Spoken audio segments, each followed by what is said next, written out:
What's up guys, this is your favorite fanfic YouTuber, the Fanfic Majesty, and welcome to another amazing video. You can follow me on Patreon for exclusive stories. 4F. Chapter 76 Whip Rope. Advertise here. Chapter 76. Whip Rope. Naturally, Carl asked the Black Shadow Ninja to bring these dollars to them. They were originally Carl's men, so how could they not have any money on them? Although it was easy for Yelena and Juggernaut to get money, Yelena relied on her spy skills to make it very easy. To get the money without being discovered, Juggernaut might be a little bit more awesome. He might just break into the bank vault and remove all the US dollars inside. There is still 1 month after Christmas until the Spring Festival, so Carl doesn't have much to do during this period, except for Tony's birthday. In the timeline, at Tony's birthday party, he and Rod wore a battlesuit to fight against each other, and then Rod wore a battlesuit. Gone. The next day Carl received a call from Tony, asking him to go racing in Monaco. Carl knew that the whip was coming, so he naturally agreed. Afterwards, Carl, Tony, and Juggernaut took a private plane with them to go there. Fly to Monaco. Carl couldn't help but smile when he saw Natasha Romanoff next to Tony. Nick Fury still asked Black Widow to be undercover by Tony's side according to the original plot, and knew about his palladium poisoning. Tony saw Carl looking at Natalie next to him, he thought he was interested in her. Hey Carl, you already have Raven and May, you can't do this, man. Tony took a sip of wine and said to Carl. Carl just gave him a look. He definitely understood what Tony meant. He didn't even care if he was undercover. You know, even looking like this is mine, Carl is also drunk. The plane landed soon after, and Tony, Carl, Pepper, Natalie, and Juggernaut took a luxury car to the racing venue. After arriving, a man in a suit walked up. As soon as he was about to approach them, Juggernaut looked fierce. Looking at the other person like this, he is naturally that Justin Hammer. Carl just glanced at him and didn't intend to pay attention to him, and then walked aside with Tony. Natasha Romanoff looked at Juggernaut and didn't know what she was thinking. After all, she knew Carl's strength and information. Now the director has taken care of him. The other party has listed out dangerous people and will not allow any agents to approach the other party. The people who appear next to the opponent are naturally focused on the target. This muscular man has never been seen before. It looks like he should be the opponent's subordinate. Most people cannot be the opponent's subordinate, so this muscular man is also very dangerous. After that, Tony and Carl were preparing to race. Unknown to Pepper, he planned to stop Tony at that time. Carl's strength would not hurt him even if there was danger. But Tony was different, he was just an ordinary person. Juggernaut looked at the major drivers on the screen angrily, because he was too big to get into the driver's seat, so he couldn't participate. He was very angry. As the race started, Carl immediately started playing death racing.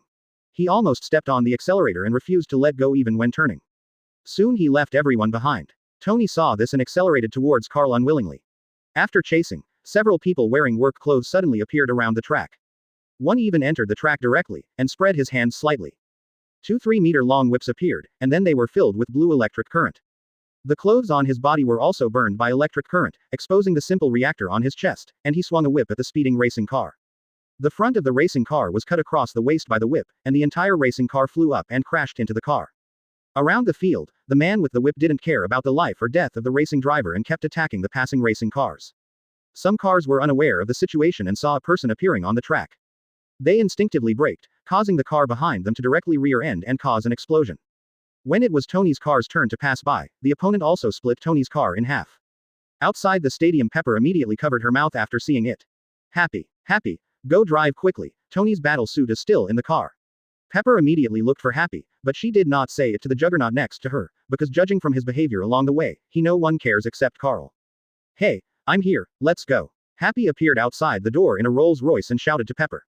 Pepper immediately ran outside and got into Happy's car. Happy then drove the Rolls-Royce onto the track and rushed all the way to Tony's position in the opposite direction. Carl on the other side also noticed the appearance of that person, and he also knew who the other person was, Whip Rope. It's Ivan too. Carl continued to drive along the track and soon arrived in front of Ivan. Ivan also whipped Carl's car and directly overturned Carl's car. After the Juggernaut outside saw the boss's car overturned, he immediately stood up and ran towards the track, with Natasha Romanoff following behind. Boom, boom. Juggernaut directly smashed the wall and rushed directly into the track. Carl was definitely fine. In fact, he was still thinking about whether he could hit Ivan with the car. The moment his whip came down, Carl disappeared into the car. Seeing that there was no racing car coming, Ivan was about to continue attacking Tony's car. As soon as Tony climbed out of the wreckage of the car, he saw that the attack was already in front of him. He just wanted to dodge, but Ivan flew out directly. Boom. Where's my boss? Say. Juggernaut was knocked away by Ivan, and then he grabbed Ivan's collar and said, because he found that the boss was not in the car, not even next to him. He was so stubborn that he didn't even think about whether the boss was the boss. Go away by yourself, it's all the whip's fault anyway. Bang bang bang bang. Seeing that the other party didn't answer him, Juggernaut pinched Ivan's feet and started smashing them, firing his bow left and right. After a while, Ivan was beaten to a bloody pulp. Tony was stunned when he saw this scene from behind the wreckage of the car. He didn't expect this big man to be so cruel. Just now he saw the other party smashing through the wall and rushing in. Happy and Pepper on the other side also came to Tony's side. They were stunned when they saw Juggernaut holding the whip monster and firing his bow from left to right. They didn't expect that the other party was actually faster than them and had even eliminated the enemy. Okay, Tank, I'm here, I'm fine. Carl walked out of the wall that Juggernaut had smashed open, wearing a racing suit and holding a bottle of wine in his hand to pour into the glass. Juggernaut stopped when he heard Carl's voice. He came down, threw Ivan away like trash, then walked to Carl and picked up the wine bottle Carl handed him and drank. Chapter 77 Whip Rope, Ivan Death. Advertise here. Chapter 77. Whip Rope, Ivan Death. Tony, do you know that this is very dangerous, if not? Pepper rushed to Tony and accused him, and then looked frightened. Tony immediately comforted him, and then Ivan was arrested by the police. After taking it away, Carl also released 2 shadow ninjas into his shadow, then grabbed the reactor from his chest and threw it to Tony. Tony looked at the reactor in his hand that was almost the same as the one he made, except that the power and speed were a little lower. He was full of doubts about why the other party would make his own reactor and even attack him. Before Tony could think about it, Pepper pulled Tony and went back to the hotel with everyone. The next day, Tony and Carl were going to see Ivan. Carl knew exactly what was going on, but he just accompanied Tony to see it. At this moment, Ivan was not in prison, but in the hospital, because Juggernaut was not easy to attack. He suffered a systemic fracture and spent his whole life in bed. He was rescued today. After Tony entered Ivan's ward alone, Carl was waiting outside. He was not interested in what Tony and Ivan talked about, because Ivan would not survive today. Natasha Romanoff saw Ivan's reactor, which means Nick Fury saw it. It wouldn't be fun if Ivan took him away and created a lot of steel robots to deal with him. How did you make this reactor? Tony asked Ivan, who was lying on the bed after entering the ward. Haha, this was originally mine, you Stark family are all thieves. Ivan excitedly struggled on the bed and taunted Tony. It seems that you are seriously ill. In fact, you can increase the speed and let the counter energy pass through the ionized plasma path. Tony said to Ivan nonchalantly, and told him how to increase the power of the reactor. Haha, if you can make God bleed, then people will no longer believe in him. When there is blood in the water, sharks will be attracted. As long as I watch here, the world can swallow you up. The death of palladium poisoning is very painful. Yes, Tony Stark, ha ha ha ha ha. Ivan taunted Tony. He naturally understood the consequences of attacking Tony Stark with the reactor, but there were people who wanted Tony Stark's armor and armor more than he did.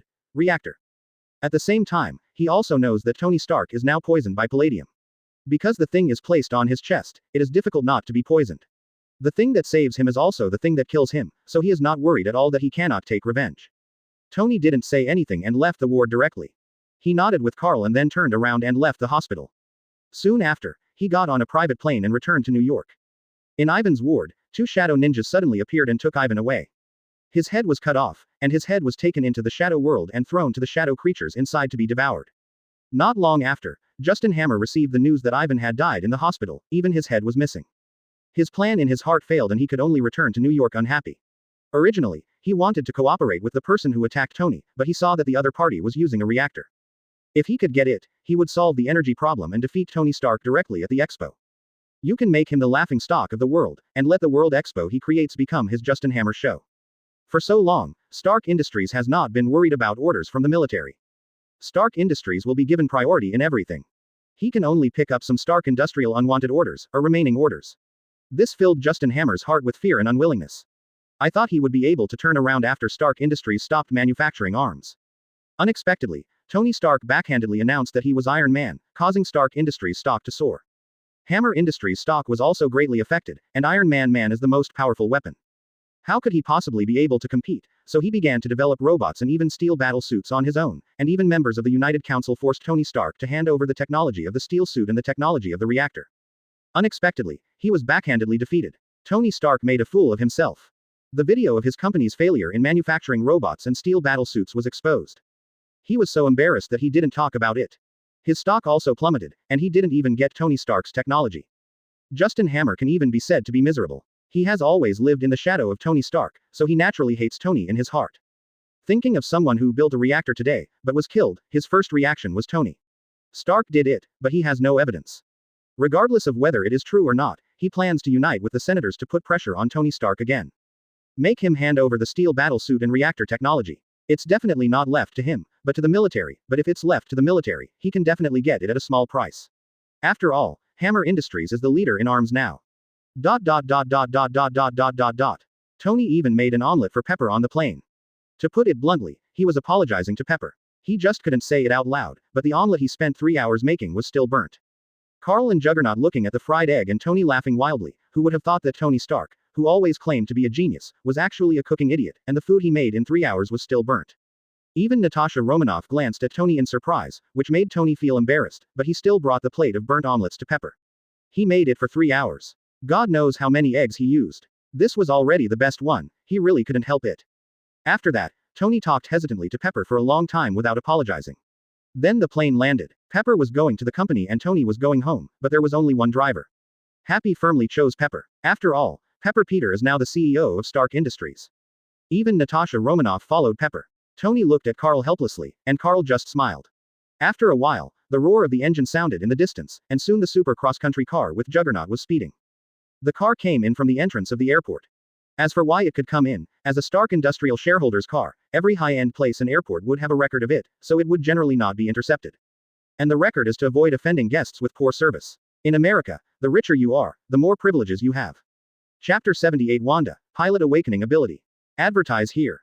Chapter 78. Wanda, Pilot Awakening Ability. After they came back, Juggernaut drove his super off-road vehicle to nowhere. Carl drove Tony back to his mansion in a Lamborghini and left.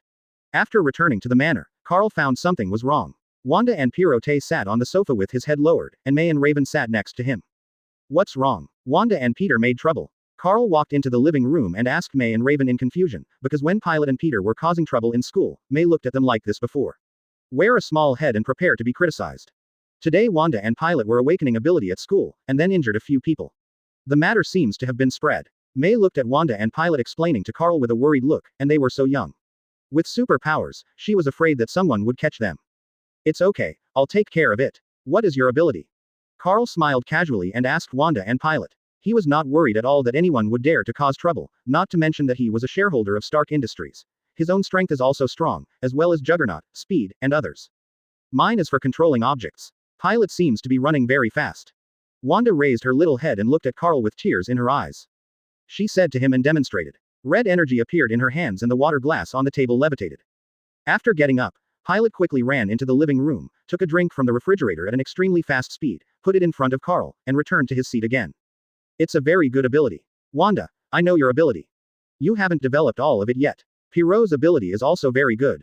Move fast. When you move fast, will your thinking also improve? You can develop in this area, but your physical fitness is too weak.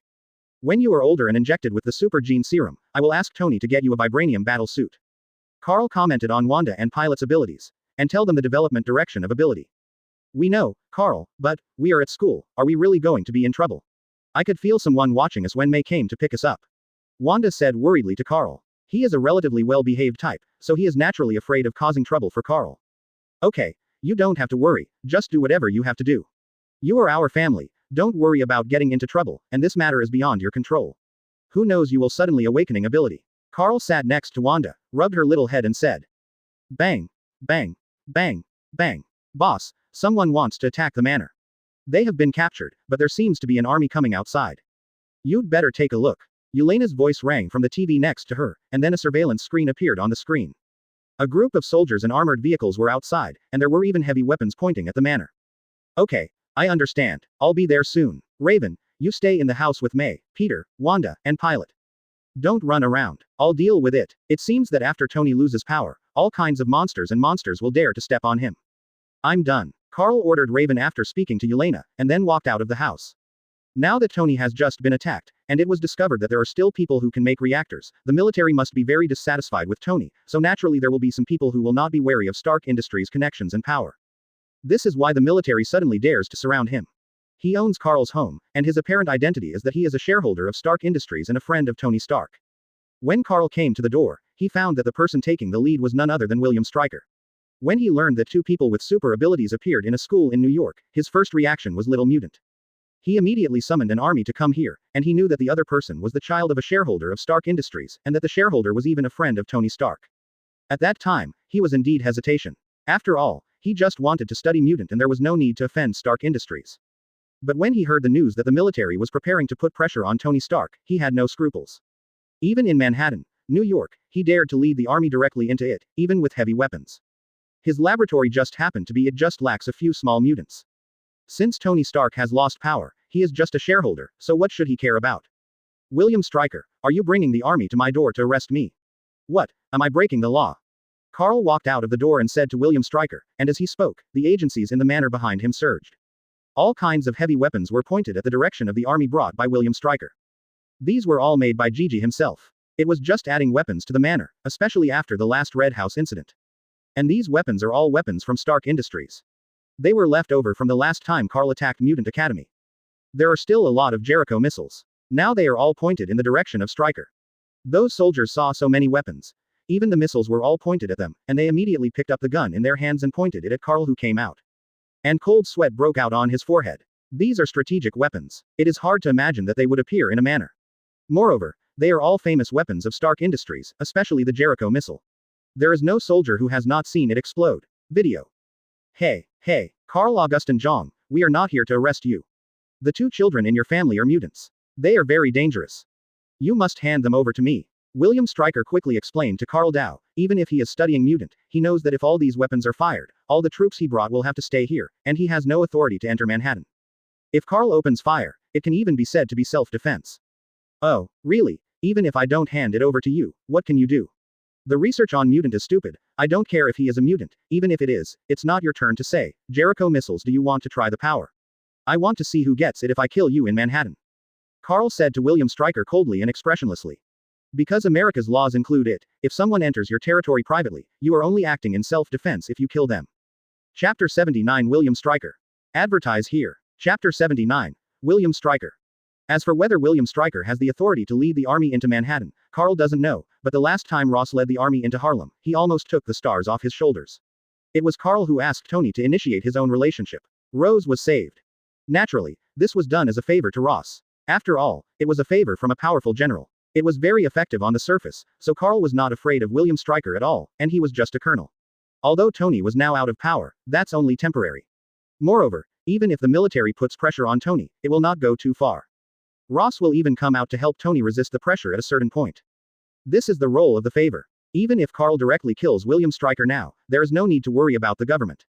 He did not have the authority to lead the army into Manhattan and threaten Stark Industries shareholders with weapons. Manhattan is a place where every inch of land is at a premium. Most of the people living here are rich people, wealthy businessmen, high-ranking officials, government officials, and even the mayor of New York City lives in the wealthy areas of Manhattan. Carl also has wealthy people here. Within the district, if there was a battle, or even a battle with heavy weapons, even the mayor would have to hold William Stryker accountable the next day. Are you sure? William Stryker asked Carl. He was so crazy about studying mutant that he didn't care about other things at all. He put his hand behind his back and prepared a gesture. There was a sniper not far away. But it's not bullets, but tranquilizer bombs. He plans to anesthetize Carl and bring him to his side.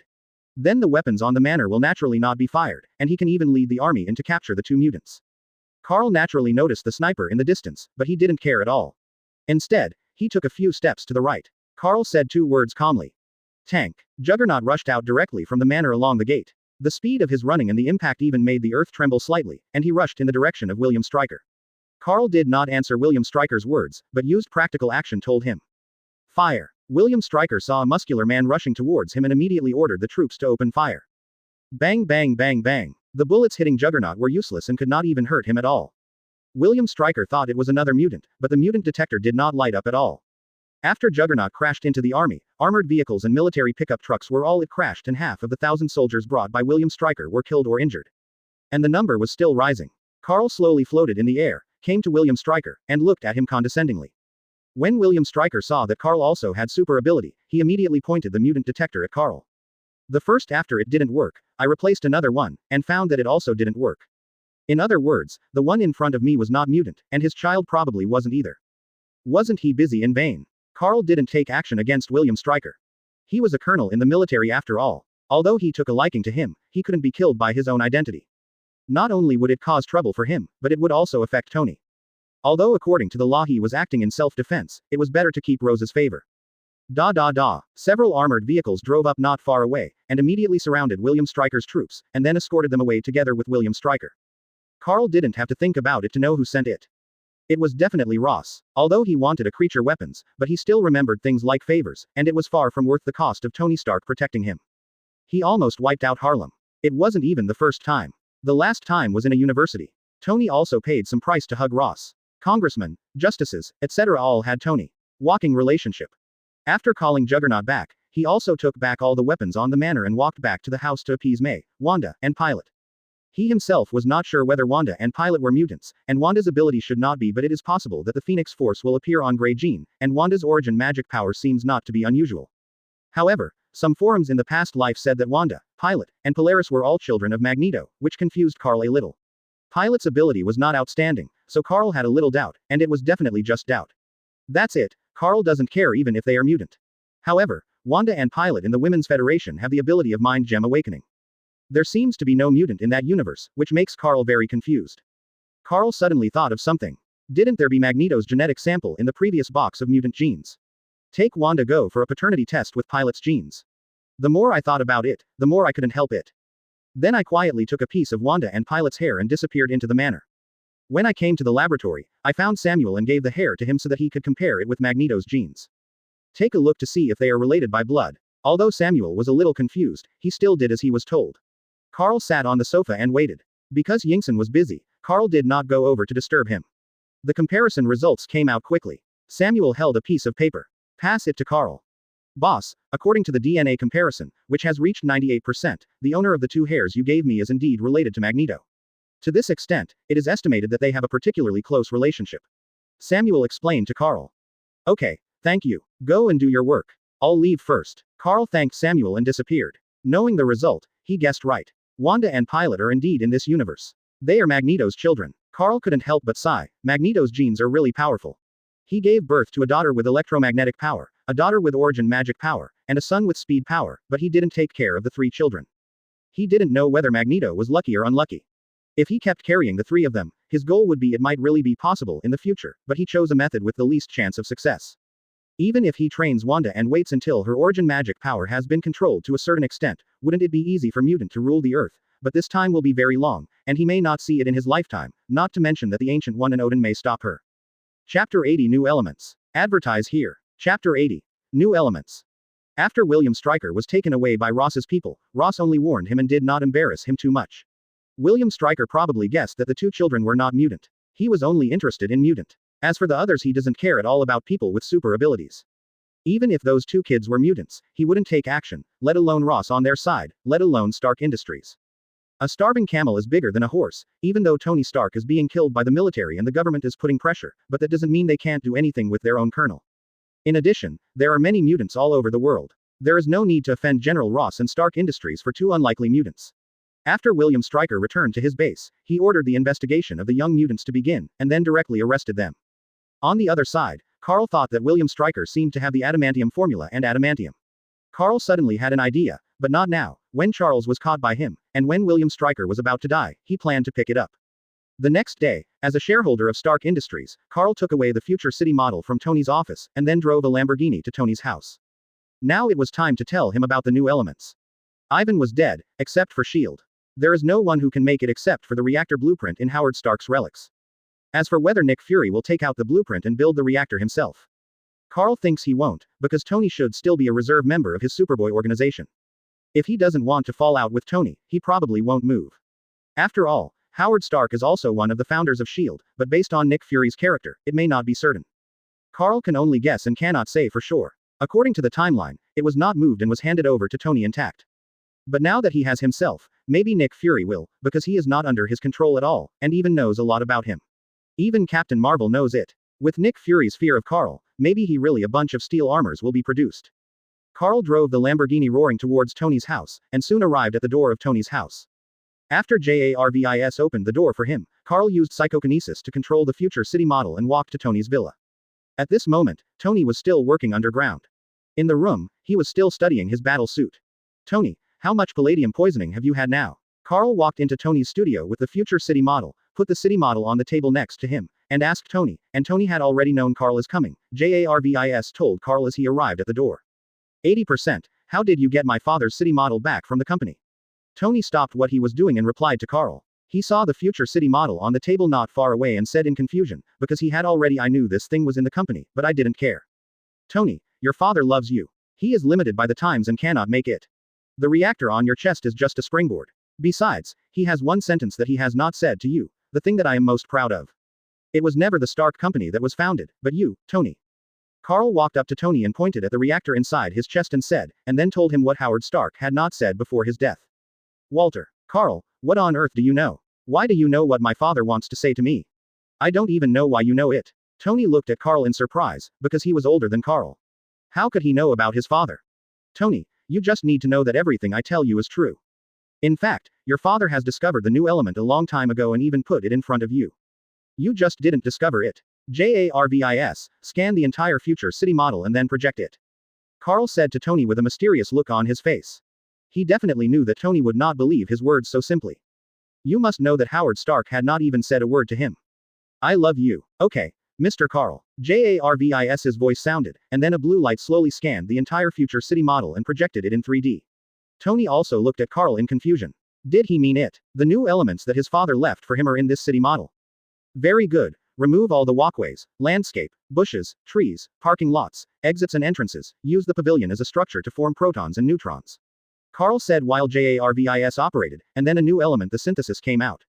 Sir, Mr. Carl, congratulations on creating a new element. Jarvis congratulated Carl and Tony, but Carl just smiled. He just took the path in Tony's timeline and truly created it. It's Howard Stark. I see, you've been dead for 20 years and you still have to teach me lessons. Tony looked at the elements that Carl combined and murmured to himself. If this is really the case, then what Carl said before should be true. Okay, Tony, let's create a new element. This element will allow you to completely solve the problem of palladium. Carl patted Tony on the shoulder and said, and then the two began to dismantle the house and assemble the new element thing.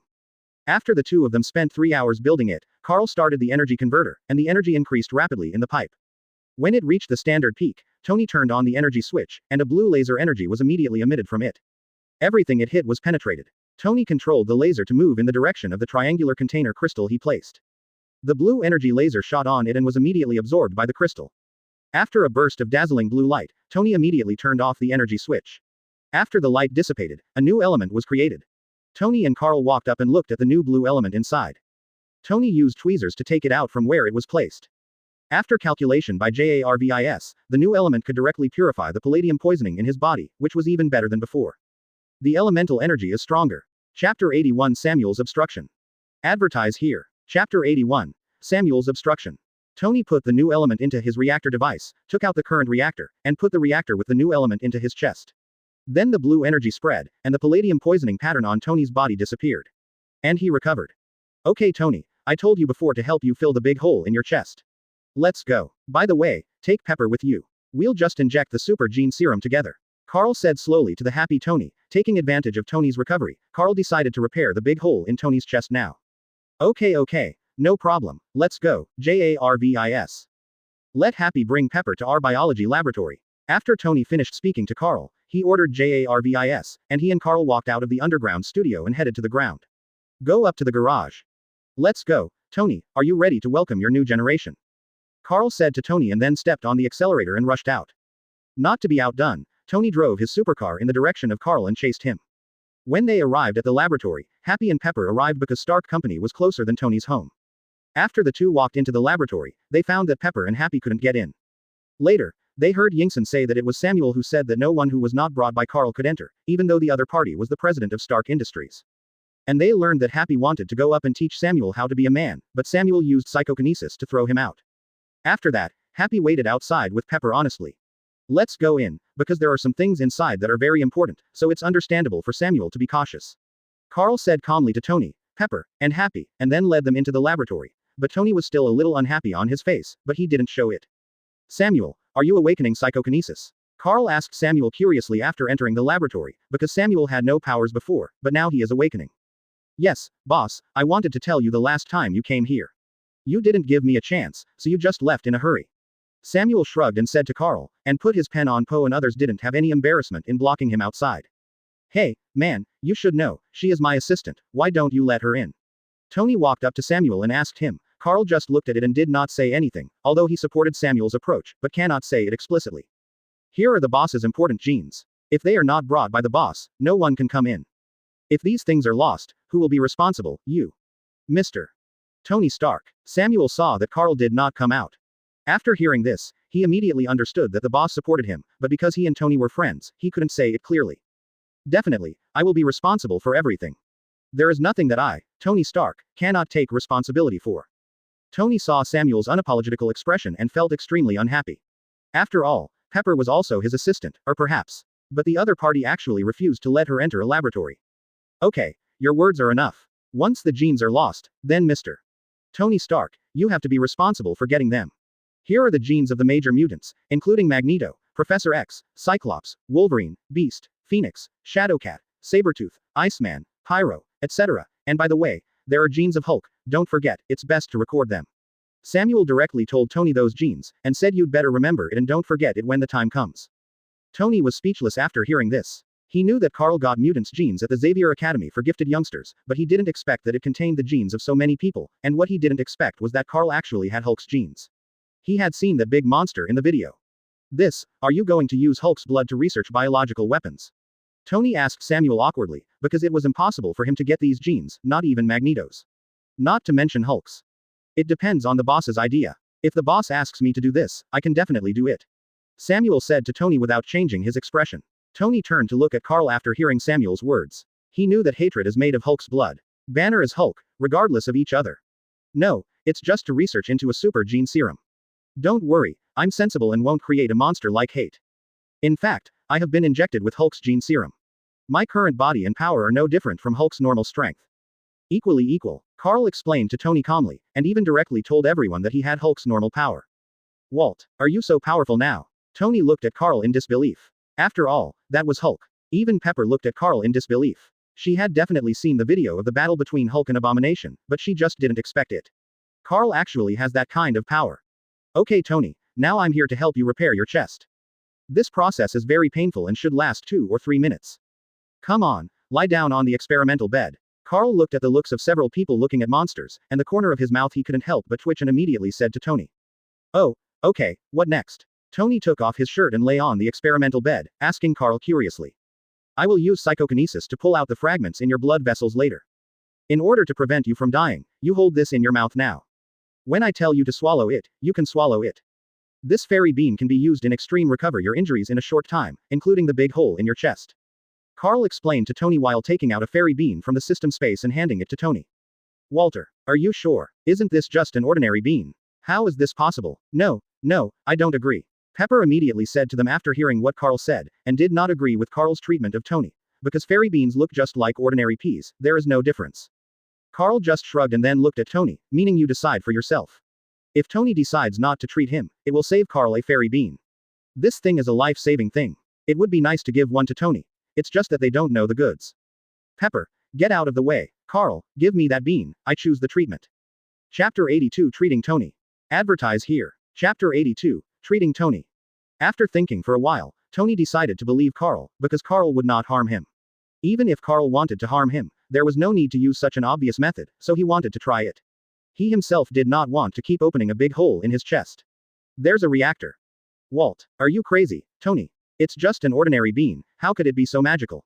You're going to die, Tony. Seeing that Tony actually wanted to continue, Pepper felt incredible, even ridiculous, facing Tony questioned. Okay Pepper, Carl won't harm me. If he wanted to harm me, I would have died 800 times over. Don't worry, I believe in Carl. Come on, give me that bean. Tony tried to dissuade Pepper, and he sat up and faced Carl and said. Okay, keep it in your mouth. It will be painful in front of you. Remember to endure it and don't swallow it in advance. Carl handed the fairy beans in his hand to Tony and told him. Okay, come on. After Tony finished speaking, he put the fairy beans under his tongue, and then closed his eyes. Pepper covered her eyes with her hands and looked here, while Samuel was very interested. He just heard Carl say fairy beans. He became interested when he saw the effect of beans. Yingson also looked over with a little worry, and happy stared at Carl. Carl put his hand on Tony's reactor, and then psychokinesis surged into Tony's body. He found 3 fragments that were particularly close to his heart. He used psychokinesis to break the blood vessels and pulled out the fragments wrapped around Tony's heart. Blood spurted out suddenly from his position. He was holding on to the edge of the experimental bed with both hands. His eyes were wide open and his expression was ferocious. It could be seen that he was in pain, but Carl did not stop and controlled psychokinesis. Tony's reactor was completely removed from his chest. Swallow it, now. After Carl finished doing all this, he shouted at Tony, and then Tony's throat moved, and the fairy beans were swallowed into his stomach. After a second, the blood spurted stopped, and then even the area on Tony's chest became green. The light is being restored, and Pepper, Yingson, Happy, and Samuel feel incredible when they see this scene. This was so amazing. It was exactly what Carl said. The wound was healing. After a while, Tony's chest returned to the way it was before the injury. After that, his face changed from the pale color when Carl took out the reactor.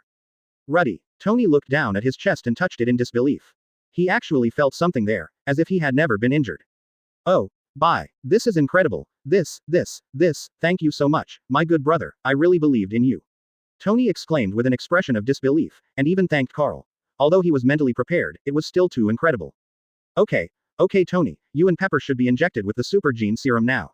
Carl interrupted their exclamations and then said, even Samuel's eyes were shining, he was only in a dubious state just now. But after seeing it with his own eyes, his first reaction was to study it. Okay, by the way, Carl, do you still want me to pay for it? Tony asked Carl after answering Carl. You're thinking too much. I only have 3 of them myself, but now I'm using one for you. This thing is life-saving. If you can't afford it, I won't buy it either. Carl gave Tony a roll of his eyes and explained to him, and it illustrates the preciousness of fairy beans. Walter, what kind of super gene serum was injected? Pepper looked at Carl and Tony with a puzzled look, because Tony didn't tell Pepper the reason in advance, so she didn't know that she came here to be injected with the super gene serum. Pepper, it's like this. We have developed a super gene serum that can improve physical fitness and slow down body functions. To put it bluntly, it can make you younger and extend your life, and even your strength will be strengthened in all aspects. Tony said to Pepper. Poe explained the function of super gene serum. I want an injection. Pepper agreed directly after hearing what Tony said. No woman can resist the effect of becoming younger and even increasing her lifespan. Pepper herself knew how precious this thing was, but Tony didn't. Bring yourself along for the injection. After that, the two of them lay on the experimental bed. Samuel and Yingson injected them with the super gene serum injected by May, Raven and Yingson respectively. After the injection, the two of them looked ferocious, and their menstruation was bulging, and their faces were very painful. On their expressions, Happy was the only one looking at all this with concern, while Carl, Samuel, and Yingson were not surprised. May and Raven also looked like this before the injection, and they would be fine after a while. 30 minutes later, Tony and Pepper exhaled one after another and sat up. Carl controlled the 2 shadow ninjas to hold the mirror and face Tony and Pepper. The two looked at themselves in the mirror. Tony and Pepper both he looked much younger, but Tony's face didn't change much, except that there were fewer wrinkles and the few white hairs on his head disappeared. Pepper has become younger, her skin is more shiny, and with golden hair, she is now a completely blonde beauty. Definitely, Carl is not interested in her because she used to have freckles on her face, America's she thought she was pretty, but Carl didn't like her. Besides, she was Tony's future wife, and he didn't want to compete with Tony. Pepper, you have become younger and more beautiful. Tony looked at Pepper with a look of obsession. Now Pepper's appearance was so attractive to Tony. Carl and the others looked at Tony speechlessly. Now there are people watching from the side, so you don't feel embarrassed. You've become a lot younger, Tony, with fewer wrinkles, and there are still people here. Pepper looked at Tony with the same affection, but thought about herself and Tony in the laboratory, and there were other people next to them. It would be so embarrassing if we were here with Tony. Tony, how are you feeling? You should have strengthened a lot in all aspects of your body. Now you should be more comfortable and more powerful when using the steel battle suit. Carl took the lead and asked Tony if something went wrong. Then the fun will be great. I feel great now, full of strength all over my body. I have never felt better. This feels great. I can even beat 10 of my former self. Chapter 83 Tony holds a birthday party. Advertise here. Chapter 83. Tony holds a birthday party. Tony felt his current strength and said excitedly to Carl, Yingson, Samuel, and Happy. At this moment, his current physique has reached the level of Captain America, but he is not as powerful as Captain America. No matter what they say, the captain is also proficient in various fighting techniques, and it is still possible to fight Tony without a battle suit. Let's go then. You should go back and familiarize yourself with your powers. Maybe you have to modify your battle suit. Carl smiled and threw Tony's new element reactor to Tony and teased casually. Shet, okay, Yingson, Samuel, remember to come to my birthday party in 2 days. Tony took the new element reactor thrown by Carl, thinking that there was no energy in his chest, maybe it really he wanted to put this thing on the battle suit, and then invited Yingson and Samuel. Although he was very upset with Samuel just now, the other party did understand. So genes are not easy to get, let alone he is still Carl's subordinate. Okay, We'll be back in a few days, bye. Yingson helped Samuel agree. They had a bad time just now, but Tony invited Yingson and still thought it would be better for Samuel to go. What should I say? There was no loss, not to mention that this laboratory was funded by Tony and belonged to Carl in name. In addition, Tony was Carl's friend, so Samuel still had to give him some respect. Afterwards, Tony drove a sports car to his manor alone, while Tony and Pepper went back in Happy's Rolls-Royce. Because of the injection of super gene serum, Pepper did not plan to return to the company and left the rest. Everything was left to Natalie, that is, Natasha Romanoff. She knew that Pepper had taken Happy out, but she didn't know what to do, but she thought it should be a very common thing and didn't think much about it.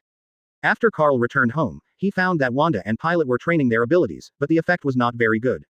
Now they no longer go to school. Instead, Raven bought lesson plans for their grade to teach them. The most educated person in the family, the only one, is Raven. She has diplomas in various majors, and because she has changed careers before, teachers are among them, so it would be perfect for Raven to teach Wanda, Peter, and Peter. Although Peter did not have superpowers, he stayed at home with Wanda, Pilot, and did not go to school anymore. Raven taught 2 or 3, so it was better to let Peter stay at home and go alone. You may get strange looks when you go to school. Everyone knows that the 3 of them are the children of Stark Industries shareholders, and Wanda and Peter are said to be freaks because of their awakening ability, and Peter is no exception. In the past few days, Carl has been staying at home with May and Raven, because their physiques have become much stronger and can withstand Carl's impact for a longer time. Every night, Carl seals the room with psychokinesis to prevent the sound from spreading, and then Raven, May, started working, and asked 2 of them to work together. Raven even looked like May, and Carl worked with 2 Mays at once. Every day, May and Raven were nourished by Carl at night.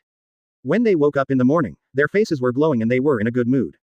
As the days passed slowly, Tony's birthday party was coming soon, because there were new elements, even the big hole in his chest. Now that he has become a lot younger, Tony is even happier, and his birthday party is even bigger. Almost all the models, celebrities, high-ranking officials, and other celebrities in New York were invited. By night, there were already many luxury cars parked outside Tony's mansion, and many enchanting blonde beauties walked to Tony's mansion together. Boom boom boom. Carl showed up at Tony's door in a Lamborghini. He came alone and did not bring May, Raven, or the others with him, because Carl knew what would happen at night, because Rhodes was already helping Tony with the pressure of the military. He couldn't hold on any longer, and Tony, who had just regained his life, would definitely seek death, and then take the opportunity to let Rhodes take the Mark II away, and also give an explanation to the military. Carl drove the Lamborghini directly into Tony's parking garage, and then walked up to the lobby. The scene was already lively, and the DJ was already playing songs. When Carl came up, Tony came over. Hey buddy, why didn't you bring them here together? But it's better this way. If you like that famous lady, we can do it soon tonight, ha ha ha ha ha ha. Tony said as he approached Carl with a wicked smile, and even pointed. Various blonde beauties on the scene. That's not necessary. I'm not interested in this kind of thing. You can keep it for yourself and enjoy it. By the way, you'd better not be discovered by Pepper. Carl pushed Tony away in disgust and took a glass of wine to a deserted area. Come on, even married people in America will sleep with others, let alone someone like Tony who is not married, which Carl really dislikes. Women in America are far more open-minded than women in the East. No matter which lady is present, they have long been the playthings of dignitaries or rich people, and they are even tired of playing with them. They are not as glamorous as they appear on the surface. America people like Tony don't recommend it, but Carl is not interested. Hey guys, today is my Tony Stark's birthday party, let's do something different. Tony just shrugged when Carl walked aside. He knew that Carl was Asian, so he looked down on those women. And then he stood on the steps with a microphone and said to the people below. As soon as Tony finished speaking, a circular platform rose in front of him. Tony stepped forward and several robotic arms appeared in the circular platform and began to put on Tony's battle suit. Carl smiled when he saw this scene. Tony was still the same as before. And he will be honest after Rhodes beats him up. Well, when the people below saw Tony put on the steel battle suit, they all screamed with excitement. After all, Tony is the Iron Man. Yingson and Samuel also came to sit next to Carl with a glass of wine in their hands, which was a bit. Tony looked up at him strangely. If you don't stop him, something will happen later. Yingson said to Carl, this is a steel battle suit. The weapons on it can easily kill the group of people in front of Tony. He is so obvious. Wearing a battle suit to hold a birthday party, Carl actually didn't react and just watched. Just watch. Tony will be beaten later, so let him squirm for a while first. Chapter 84 Rhodes vs. Tony. Advertise here. Chapter 84. Rhodes vs. Tony. Carl just said something mysterious to Yingson, and then continued to watch Tony misbehave, and even started to bombard the fruit with his palm. Carl's mouth twitched when he saw this scene, and Pepper on the other side also saw it, and at the same time Rhodes, who was watching the car coming, saw Tony wearing a steel battle suit and acting like this. He had worked so hard to bear the pressure of the military for him, and he actually wore a battle suit and made trouble at his birthday party. At this moment, his heart was filled with anger, but he still said to Pepper next to him, I was there to stop the military from destroying his villa with tanks and taking away those battle suits, but here he is. Okay, I'll take care of it, I'll stop him. Pepper assured him immediately after hearing what Rhodes said, and then walked in the direction of Tony. Rhodes looked at Pepper's back and was a little silent. He found out something was wrong. Tony and Pepper seemed to be a little younger, but they didn't think about it that much. Instead, they still looked at Tony, who was playing around angrily. Hey, Tony, the birthday party is over now. Okay, the birthday party is over now, everyone leaves in an orderly manner. Pepper took the microphone in Tony's hand and said to the people below. After hearing that the birthday party was over, everyone showed their faces. Disappointed expression. Hey, Pepper, this is my birthday party. I have the final say. The birthday party will continue. Music. Tony didn't care at all about Pepper's cannibalistic look. After taking the microphone, he spoke to the person below, announced and asked the DJ to continue playing music. After seeing this, Rhodes' black face became even darker. He immediately walked to Tony's underground studio and saw the silver steel battlesuit inside. Then he put on the battlesuit and walked upstairs. Carl saw Rhodes. He was no longer in the same position as before, and he immediately knew that something good was going to happen. Hey, Carl, go and stop him, there will be problems if this continues, Tony. Pepper saw Carl, Yingson, and Samuel sitting in a corner and came over immediately said to Carl, because she knew that Carl could stop Tony from messing around later. There is no need for me to go, someone has already gone, we can just watch. Carl chuckled and said to Pepper, and motioned her to look towards the entrance to the underground studio, waiting for Pepper to turn around and look go, just in time to see Rhodes coming up from below wearing a silver steel battle suit. Hey Tony, it's too late for you to take off the battle suit now. The party is over now. After Rhodes said to Tony, he said to the people below, and took off the battle suit mask, and went to walking in the direction of Tony. The people below saw another steel battle suit with a bad tone, and immediately started running outside. No, Rhodes, this is my birthday party, I make the decision. Tony watched everyone around him leave, replied casually to Rhodes, and walked in the direction of Rhodes, also putting on his battle suit. The mask was buttoned down. Well, maybe I should sober you up. Rhodes walked up to Tony, grabbed his battle suit arm and threw him over his shoulder. Boom. Pepper covered her mouth in shock when she saw this, while Carl watched Tony being beaten by Rhodes with a faint smile. After Tony stood up, he punched Rhodes and hit him directly. In the gym below, Rhodes picked up a dumbbell and hit it on Tony's head. Tony was knocked away and hung on the wall of the gym. After walking up and coming down, he picked up the barbell next to him, not to be outdone. Remove one end. Boom. After swiping at Rhodes, who was attacking him, Rhodes flew out and even broke through the wall of the gym and came outside. The two of them started wearing advanced high-tech battle suits like children fighting. You punch me. The kick started, and Carl covered his eyes when he saw this scene, and he couldn't even see it. Tony's battle suit Karl Mark 6, not to mention the various weapon systems on it. Tony himself has also been injected with super gene serum. In addition, the energy source of the battle suit is a new element. How can it be impossible to defeat Rhodes wearing Mark II? Tony was just letting it all out this time. Then the two of them started to interact with each other just like in the timeline. The two blue energy collided together and formed a blue energy ball.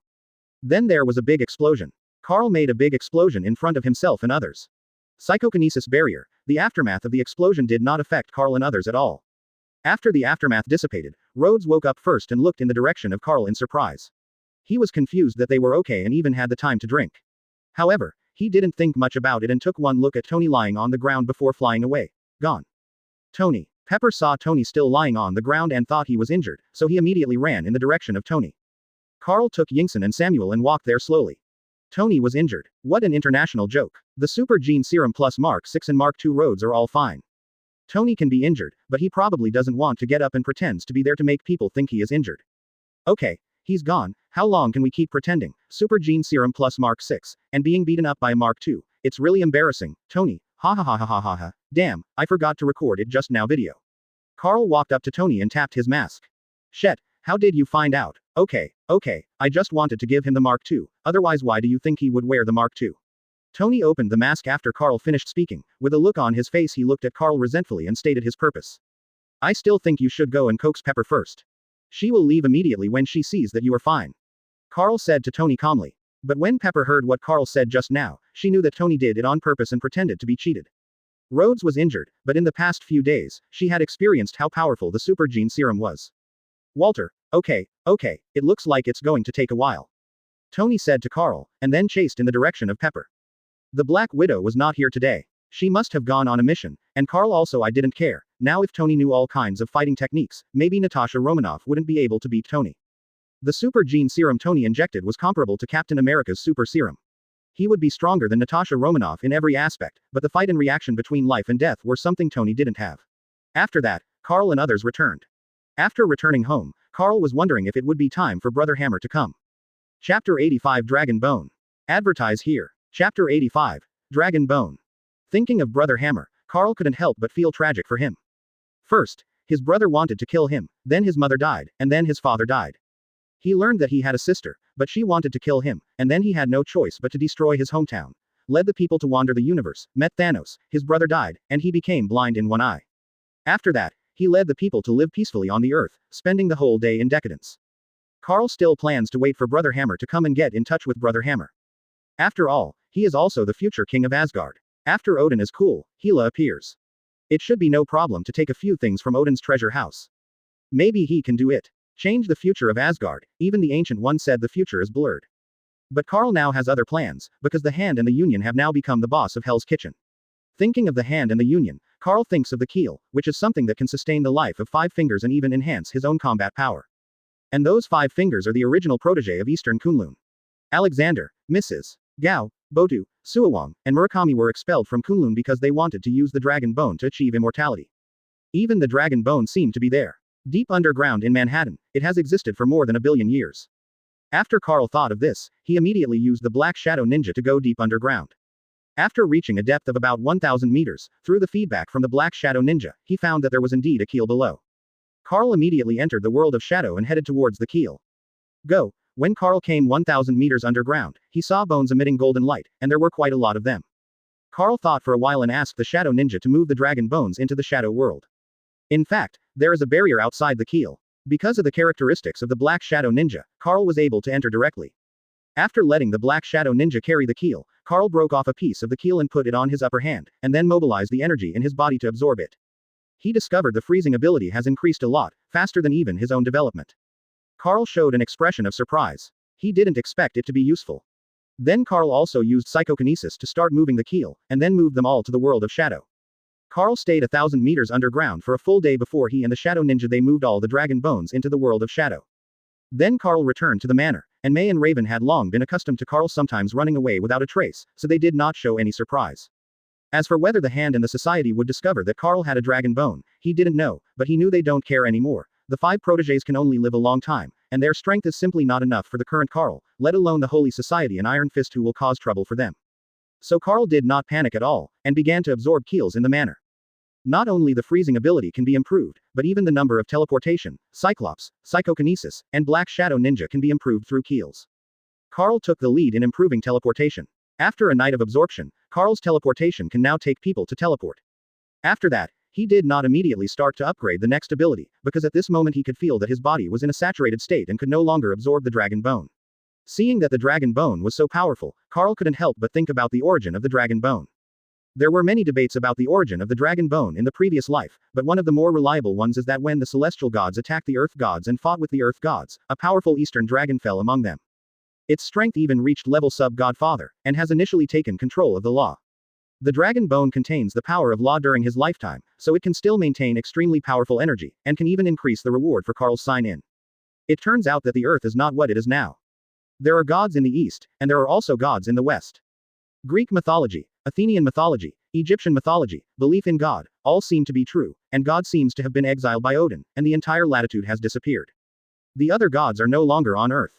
After Carl thought for a while, he stopped thinking about it. It was useless for him to think about it now. Then he asked Tony to pay attention to whether anything fell in New Mexico. If anything fell, he would inform him. Tony naturally agreed and mobilized Stark's satellite. Monitoring of New Mexico. On the other side, after Rhodes drove Tony's Mark II back to the military base, the pressure on Tony disappeared. After all, they had already obtained a steel battle suit, and there was no need to target Tony Stark, the Stark family's leader. The network of connections is not that easy to deal with, just close it when it is good. Asgard. During Thor's canonization ceremony, several giants of Jotunheim appeared in Odin's treasury. Odin noticed it immediately and immediately took Thor and Loki to the treasury. The giants of Jotunheim in the treasury brought the two after killing an Asgard soldier. He looked at the casket of ancient winters not far away. As long as it is brought back to Jotunheim, the giants of Jotunheim can be restored to its former glory. Before they encountered the casket of ancient winters, the wall behind the casket of ancient winters slowly disappeared, and a tall metal man came out of it. Its face slowly lowered, and two yellow lines the laser killed several giants of Jotunheim, then retreated to where they were, and the wall reappeared. He is Odin's armor. The destroyer armor. The original intention of building it was to compete with the Celestials who invaded the Earth, and Odin once wore it to fight against a group of Celestials, and even cut off the arm of one of the Celestials, but was still defeated by a member of the Celestials. But it also shows how powerful the destroyer armor is. Afterwards, Odin brought Thor and Loki to the treasure house. Looking at the dead Asgard warriors, Odin fell silent.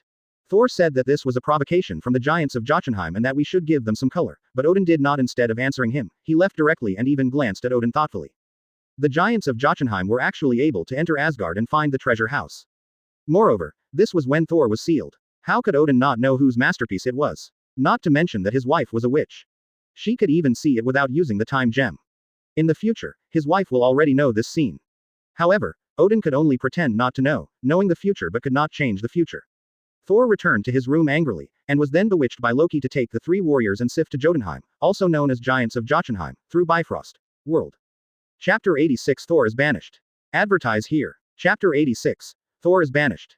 Thor brought his friends and Loki to Jotunheim and then walked deeper. In this world of ice and snow, there were almost no buildings or people. Until they walked forward for a long time and came to the deep. An iceberg begins to appear in the Giants of Jotunheim. Thor and others excitedly attacked the Giants of Jotunheim. Thor even wielded the Meow Hammer and smashed the Giants of Jotunheim until the King of Giants of Jotunheim, Lof, appeared, and more Giants of Jotunheim appeared, surrounding the 5 people.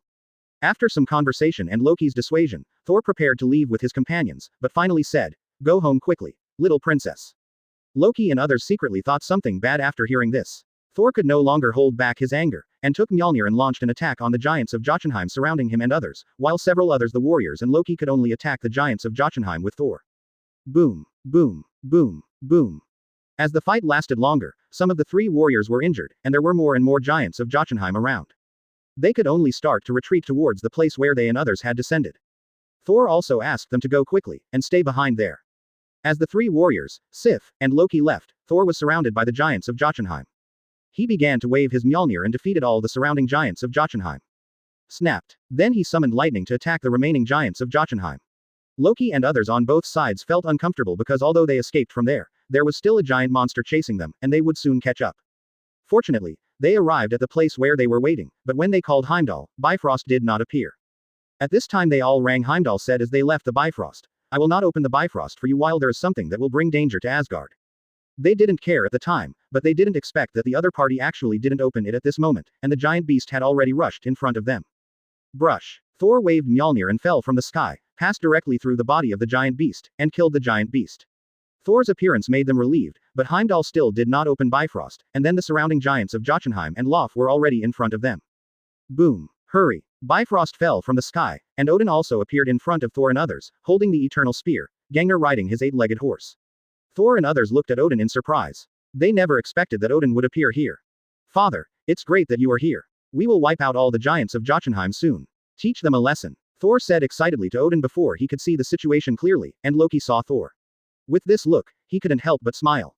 "Shut up, Thor. I'm sorry for their mistakes." Odin angrily yelled at Thor, and after speaking to Lof, Bifrost was activated, and Odin disappeared into Jotunheim with Thor, Loki and others. Lof was not given a chance to speak at all, even though he was old now, but a Jotunheim still didn't know that God King Odin actually apologized. Thor and Thor are both Thor's names.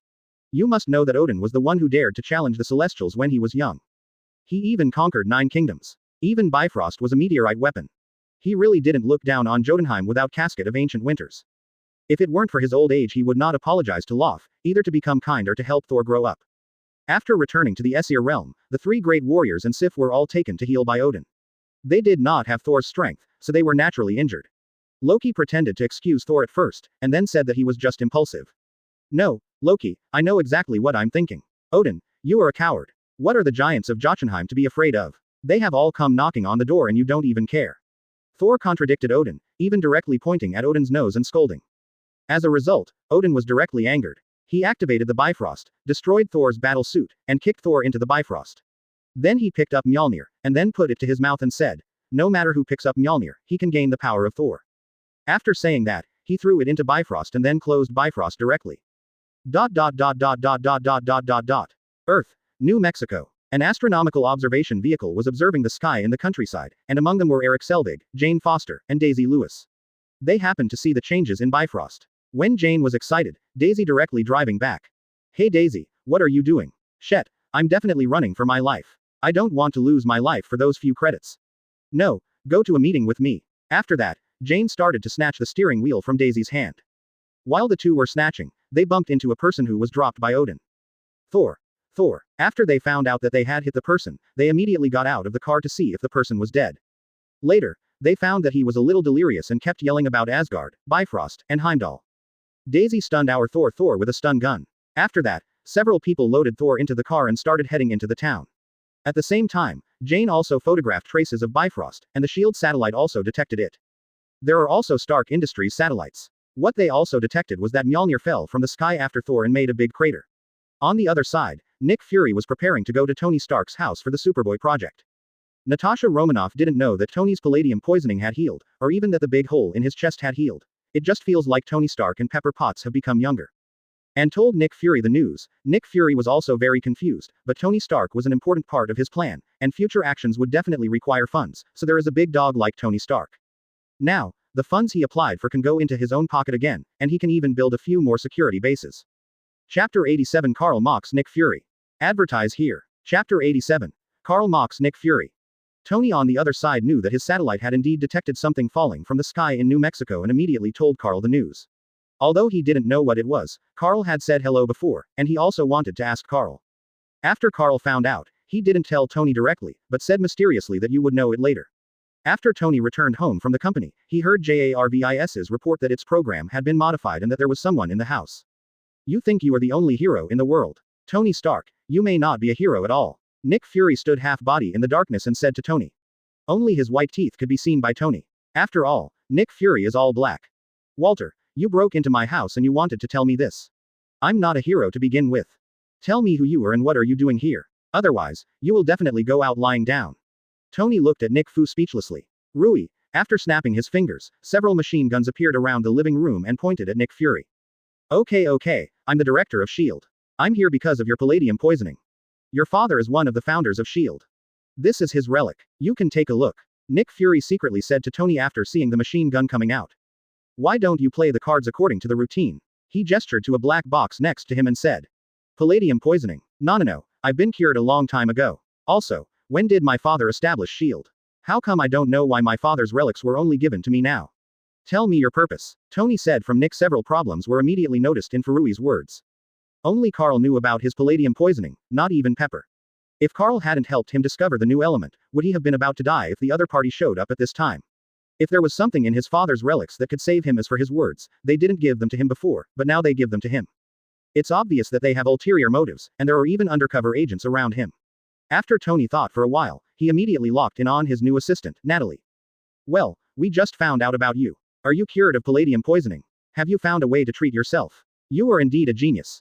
Nick Fury listened to the question in Tony's words and said a little embarrassed. Natasha Romanoff also didn't tell him that Tony was cured of his palladium poisoning. Kaka, tell me your purpose. JARVIS, call Carl over.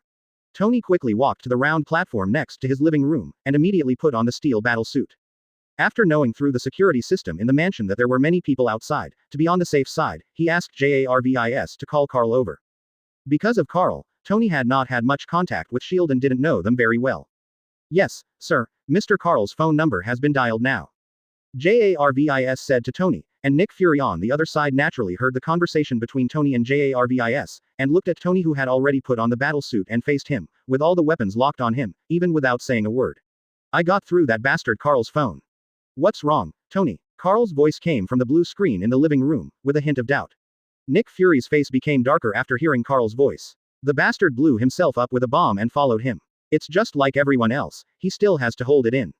Hey Carl, I have a one-eyed black man here, and there are many armed people outside my door. Come and take a look. He said he is the director of S.H.I.E.L.D. Do you know what he is? Tony looked at Nick. Describe it to Carl. Oh, you mean braised egghead. Okay, I know, I'll be right over. Carl's voice sounded after a while, and it sounded like he suddenly understood. Tony looked confused in front of Nick. After searching for braised eggs, a picture of braised eggs appeared, and he turned to look at Nick Fury.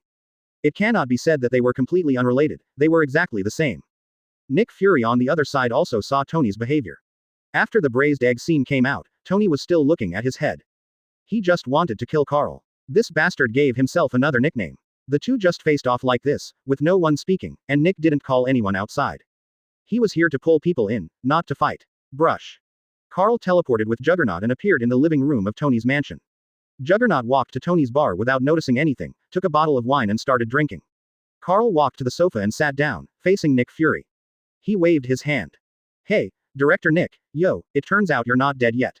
Let me just tell you, there's no way that bomb could kill you, right? Carl greeted Nick Fury in a lowly manner, and teased him about what happened last time. Hey, Carl, what didn't kill him? What's going on? Seeing that Carl and Juggernaut had arrived, Tony stopped confronting Nick Fury and walked to the bar to get 2 glasses and a bottle of wine, and put them on. He asked Carl on the table.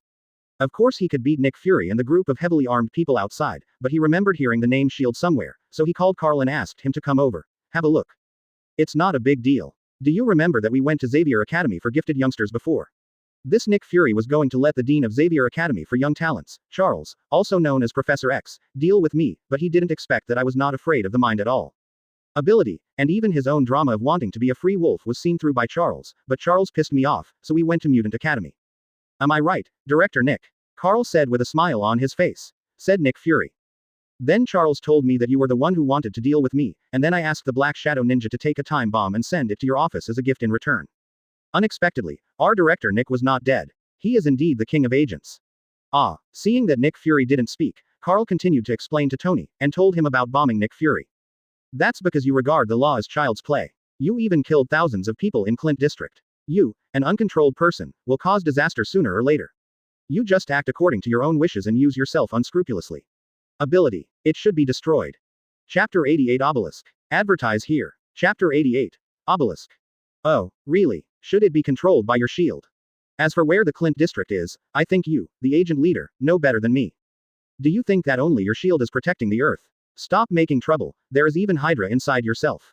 Shield, it's so funny. Carl said with disdain after hearing Nick Fury's words, and kept mocking that there was even his mortal enemy HYDRA in S.H.I.E.L.D. Wait, you mean we are not the only ones on Earth who protect the Earth, S.H.I.E.L.D.? What on earth do you know? Nick Fury ignored Carl's sarcasm, but grabbed what Carl just said and asked. Definitely, otherwise why do you think the Earth is so safe? You don't really think that it is all the result of S.H.I.E.L.D. Have you ever seen Latitude and Latitude Mephista, Lord, and Invasion? They keep putting the hat of protecting the Earth on their heads, it's really ridiculous. Carl did not say Kamtaj's name, but talked about the achievements of the magicians, picked up the wine glass on the table and took a sip before continuing to mock Nick Fury. He is not used to Nick Fury, but he is not strong enough now, otherwise Nick Fury will be the first to die. Carl, the developer of Juggernaut's ability, has also tried it before, but did not find any method, and Juggernaut's ability is relatively single. He can't fly, Captain Marvel can fly, and can even jump around the universe, so it is unrealistic for Juggernaut to face Captain Marvel unless Juggernaut can fully activate his ability. Latitude, Latitude Mephista, Latitude Lord, can you give me more details? Nick Fury asked again after hearing Carl's words, and did not care at all that the other party was sarcastic about S.H.I.E.L.D. Compared to protecting the Earth, even if he pointed at his nose he didn't even care about scolding. It's useless to tell you all this. You can't see it at all, unless it wants you to see it, and your nuclear bombs are probably of no use to others. You'd better deal with HYDRA. They're not dead yet, right? Okay. How about we make a deal? I'll tell you the location of Steve Rogers. How about you give me the obelisk? By the way, he's not dead yet. Carl said calmly to Nick Fury, seeing himself after teasing him for not responding. Carl returned to speaking normally. Nick Fury fell into deep thought after hearing this, and did not immediately agree to Carl, because although they have not figured out the role of the obelisk now, since what Carl wants, it will not be ordinary, but thinking of Steve Rogers, Nick Fury still decided to agree. If the captain is saved, then the Avengers he formed can be led by the captain. With Steve Rogers' character, there is no problem at all. Okay, I want Steve Rogers' position. After thinking for a while, Nick Fury agreed to Carl, and proposed that he would like Steve Rogers' position now. The significance of Steve Rogers' symbol is too great. He was almost every person in the last century. An American Idol. You have to give me the obelisk first, and then I will give you the coordinates of Steve Rogers. Don't worry, it's been frozen for 70 years, so it won't be the same this time. Carl leaned on the sofa and looked at Nick Fury. He said with a smile, Steve Rogers will be found by S.H.I.E.L.D. soon, and he will use this information to exchange for things from S.H.I.E.L.D. It will be a free prostitution. Okay, go ahead and bring the obelisk from item 084, now. After Nick Fury said something into his headset, the three of them sat like this, while Carl was thinking about the use of the obelisk. That thing seems to be an inhuman thing, which can activate humans with Kree genes to obtain various super abilities. The one with the strongest mutated ability of awakening using the obelisk is the leader of the Inhumans, Black Bolt. Black Bolt can emit infrasound waves through his mouth, which is extremely destructive and can destroy a house in an instant. Give him time and he can destroy an entire city. And there is also a dog that has awakened its super ability. Its super ability is teleportation, and it can carry living things for teleportation. It is not limited to the planet. Although it is not known where its limit is, it has traveled from the moon to the Earth many times. Teleportation within the Earth. After waiting for about 10 minutes, a Queen's fighter jet came over Tony's mansion, and several heavily armed agents came down from it with a box, and then walked into Tony's mansion with the box and came to Nick beside Fury. The box was opened, revealing the obelisk inside. The obelisk is here. Where is the captain's position? Nick Fury moved the obelisk towards Carl and spoke to him. Carl looked at the obelisk and felt the energy fluctuations inside. Later it was confirmed that it was indeed an obelisk. Where Steve Rogers is in the Arctic Ocean, you can go look for it. After Carl confirmed that the obelisk was correct, he told Nick Fury the location where Steve Rogers was frozen, while Tony looked at it he looked at Carl a little strangely from the beginning, even showing an incredulous expression. I think it's best to be true. After Nick Fury wrote down the coordinates given by Carl, he said something to Carl and left. The agent who followed them also left. Carl said to Nick Fury's words didn't bother him at all. Okay Tony, just ask if you have anything you want to ask. Carl looked at Tony's hesitant look and said a little funny. Carl definitely knew that Tony had many questions. First of all, the dimension Mephista that Carl mentioned, and why he knew Steve Rogers' location, and more.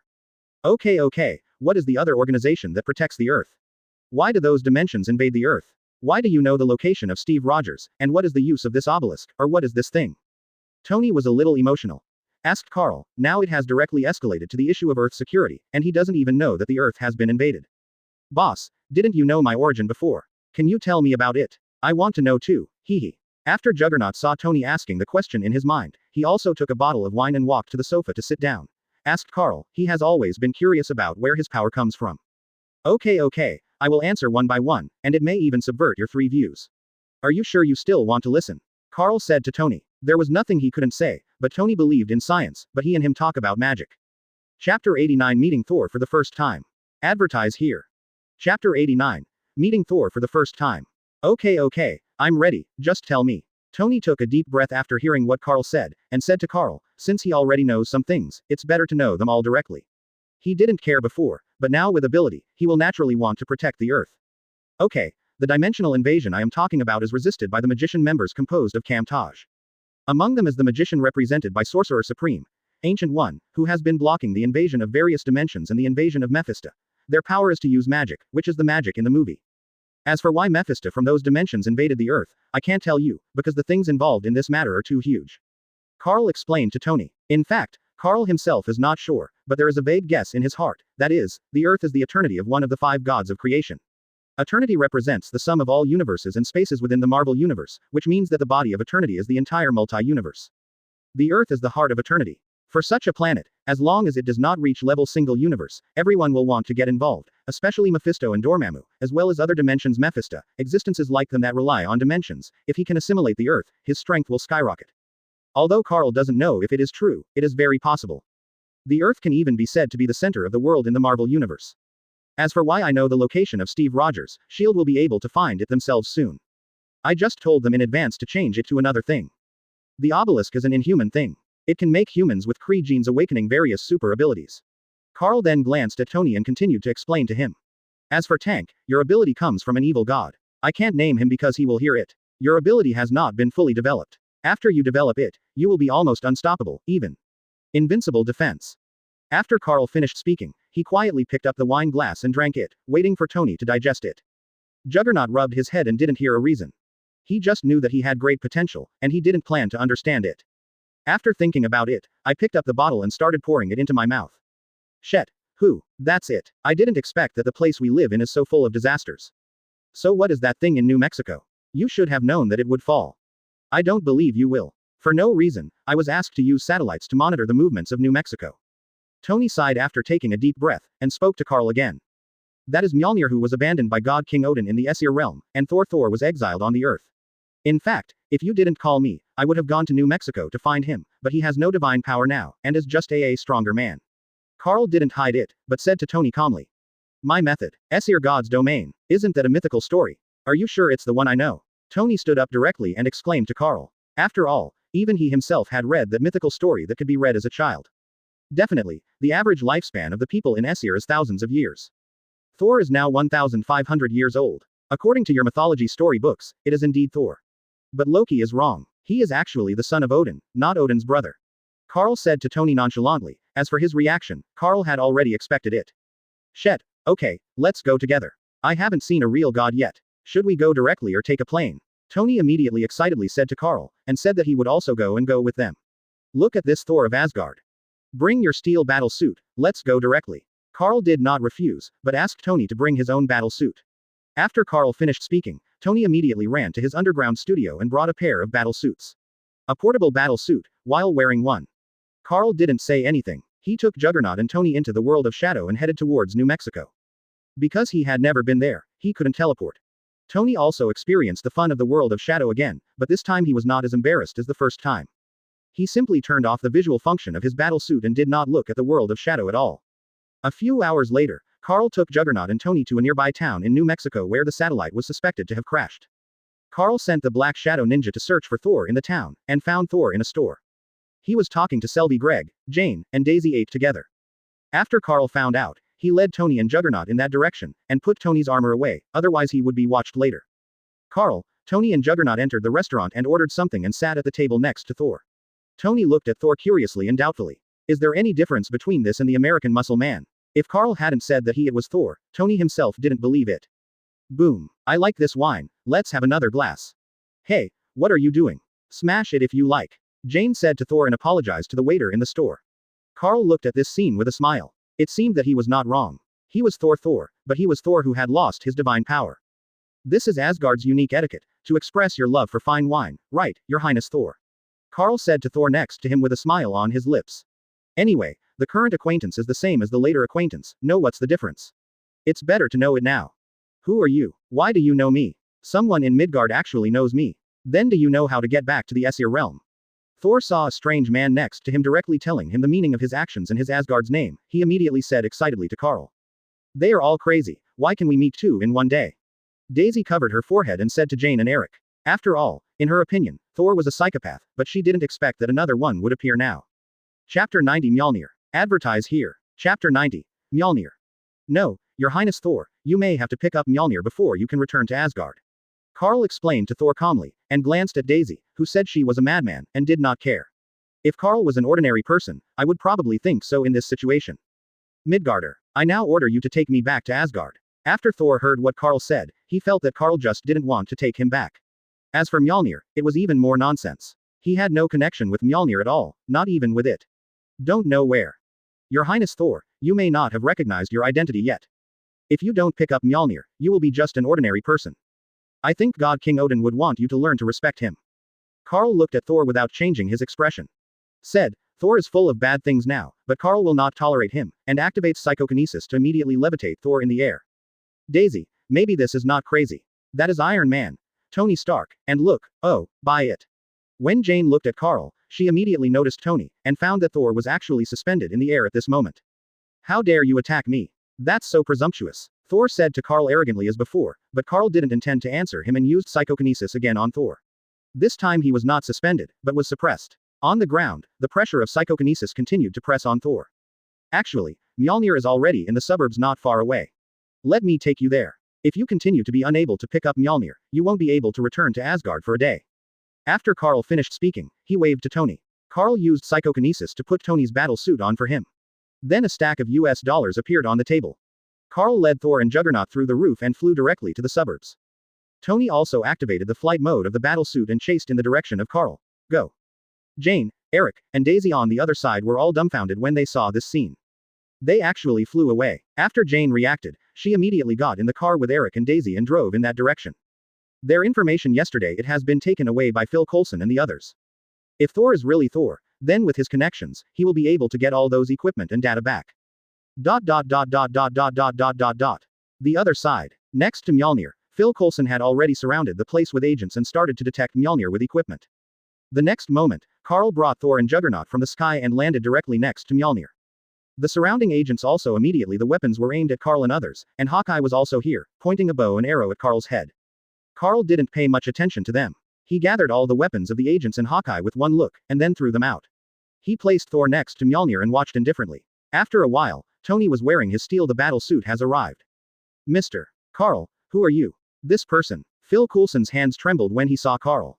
He still remembered what happened when he casually froze him last time. After that, the director warned him not to provoke the other person. The other person was a very dangerous person. S.H.I.E.L.D has no way to control him yet. It's okay, just stay here. Carl didn't pay much attention to the so-called good old guy Phil Coulson. It can be seen from the fact that they directly took away Jane's equipment and information. They just respect the strong. Timeline. When Thor regained his power and defeated the Destroyer, Jane asked Phil Coulson and the others to return the stolen information and equipment. Phil Coulson immediately changed his mind and said that it was borrowed and would return it immediately. Okay, Your Highness Thor, this is your Mjolnir. You can pick it up and return to Asgard. You may even be able to press me to the ground and rub me. Carl said to Thor with a smile. As for pressing Carl to the ground and rubbing him, unless he has Stormbreaker, it's not necessarily possible even if he has Mjolnir. In the timeline, Hulk Carl beat Thor violently. As long as his hammer was not in hand, he was almost beaten casually by Hulk. Carl had Hulk's normal strength, which was no worse than the Hulk who beat Thor. So Thor now wants to press Carl to the ground and rub him. Not enough. Thor ignored Carl's words and walked directly in front of Mjolnir. At this moment, the sky had become dark clouds, and there were even thunder and lightning. However, when Thor grabbed Mjolnir with an expectant expression, it's impossible to pick it up, and even moving it is a problem. No, father, why are you doing this to me? Afterwards, Thor looked up and shouted at his father in grief. Carl suddenly thought that every time Thor encountered difficulties, he thought of his father, and it worked especially well every time. After thinking about it, he changed stronger. Okay, Phil Coulson, give us a room so that Our Highness Thor can rest for a while. Carl said to Phil Coulson next to him. Now Carl was waiting for Loki to come out and fool Thor. I have to say that Thor actually replied. Even Carl felt incredible. Okay, Mr. Carl, did you just say that he is His Highness Thor? Phil Coulson quickly agreed. He could still make the decision regarding Carl's request, not to mention that he might be able to get some useful information. Yes, if you want to know the specific situation, go to the Norse mythology story. He is Thor above, and that thing is Mjolnir. At the same time, he is also the son of God King Odin. Carl said to Phil Coulson, after all, this thing they themselves will soon know, and it won't be a big deal to tell them. Then Phil Coulson took Carl and others to a room and left. Carl left Thor alone and left the room with Tony, Juggernaut, and Phil Coulson immediately reported the information Carl said to Nick Fury. If this is not handled properly, it will be the consequences of an interstellar war. Nick Fury immediately asked Phil Coulson to answer the phone for Carl. What's wrong, braised Dantu, have you found Steve Rogers? Is what you said true? Is the other person really Thor in Norse mythology, the son of God King Odin? Yes, he is indeed the son of God King Odin, and he is also Thor. He was just exiled by Odin and lost his divine power. But I advise you to put away your little thoughts. If something happens to him on Earth, you will know how crazy an old king can be, and I can tell you directly. Chapter 91 Loki deceives Thor. Advertise here. Chapter 91. Loki deceives Thor. And I can tell you that the Earth is actually under the rule of God King Odin, and Thor's exile this time is just a test. You should honestly look for Steve Rogers, so as not to cause the destruction of mankind in the future. Carl said to the person on the other end of the phone after Nick Fury finished speaking. He hung up and returned the phone to Phil Coulson. It's not that he reminds Nick Fury out of kindness, but he is warning him that despite Odin's appearance as an old and kind old man, he is the king of the 9 realms.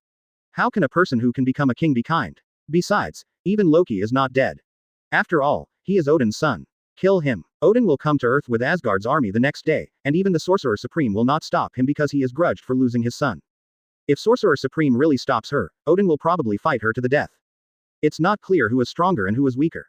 Odin has single-handedly challenged the Celestials, but Sorcerer Supreme has Time Gem and has defeated many-dimensional Mephistas. The strength of the two, they should all be at level Godfather, but Sorcerer Supreme may really not stop him. As long as humanity does not become extinct and the Earth is not destroyed, then she will not stop a crazy level Godfather. Never underestimate the affection of an old man. He even knows his own end. It is inevitable that Hela will come out, and his son is dead, so even if Hela is allowed to come out, he will choose revenge. Even if the Sorcerer Supreme stops it, he will take revenge. It is very likely that he will reach a deal with Hela. Hela hates him to the core. If he uses himself as a condition to let Hela attack with him, Sorcerer Supreme may not be able to stop him. Hela is also likely to agree. Although she may look down on her brother, he is her brother no matter what. Even if she wants to kill him, it can only be her, not to mention war means death, so the power will increase again. Therefore, neither Thor nor Loki can have any trouble on Earth. It would be fun if Nick Fury knew that Thor was exiled and had his brain seized and experimented on, and accidentally killed him. With Nick Fury, this idea is very possible, because people in Asgard have long lifespans, and they are even written in fairy tales, not to mention they have various abilities. Then Loki appeared in the room where Thor was alone, and then lied to Thor for a while, even lying to him that Odin was dead, and his mother would not let him go back, which made Thor extremely sad. Karl was speechless when he heard it outside, planning to meet Loki. After Loki left, Karl took Tony and Juggernaut into Thor's room. Seeing him sitting alone on a stool and grieving, Karl suddenly thought that people in Asgard lived too long and fought just for fun. Only muscles are left now. Okay, Thor, the God King Odin is not dead, and your mother has never said anything like that. If the God King is dead, why is Odin's power on Mjolnir still there? What can Loki get in order to prevent you from going back? You just can't you think about it carefully. Karl explained helplessly to the grieving Thor, and even gave him an example. What? My father is not dead. Did Loki lie to me? Why is he sitting like this? It's the throne. Loki, you lied to me again. After hearing what Karl said, Thor thought for a while with his muscular mind. He immediately understood the purpose of Loki's doing this.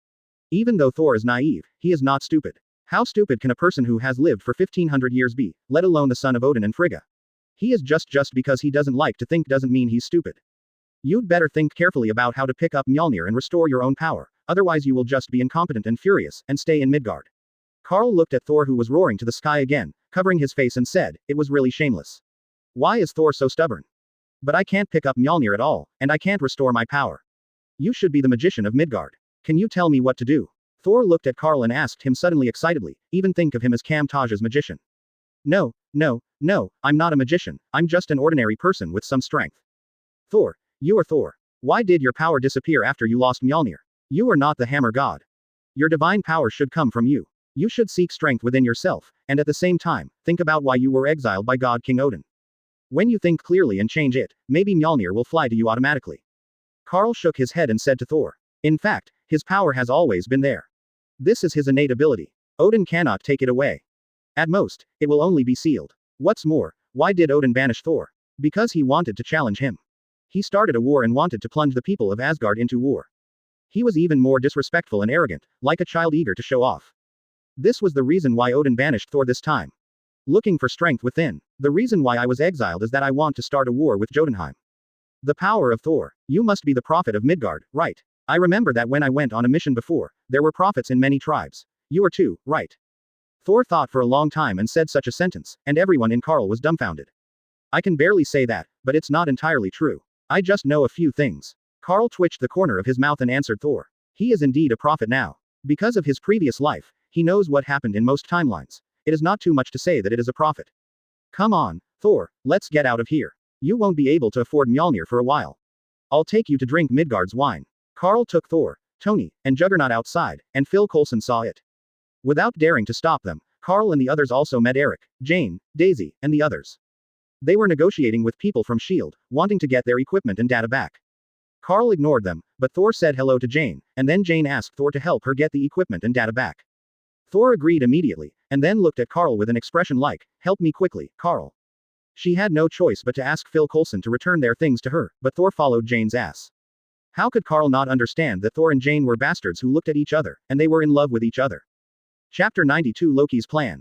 Advertise here. Chapter 92. Loki's Plan. Seeing Thor and Jane talking happily and walking to their car, Karl and Tony looked at each other and shrugged helplessly. In fact, most people are cruel to falling in love with God. They have a long lifespan, and they only live a few hundred years, but Jane in the timeline seems to have become the female Thor, holding the broken Mjolnir. Okay, it seems that our Thor met his true love when he came down to Earth, so what should we do now? Fly up or something? Tony looked at the backs of Thor and Jane and said to Karl silently. Thor even looked at them. Wave. Okay, I have a car with me. Let's go. Karl waved his hand to the open space and took out an off-road vehicle from the system space. This was the one Karl kept in the system space as a spare. Well, he actually bought it.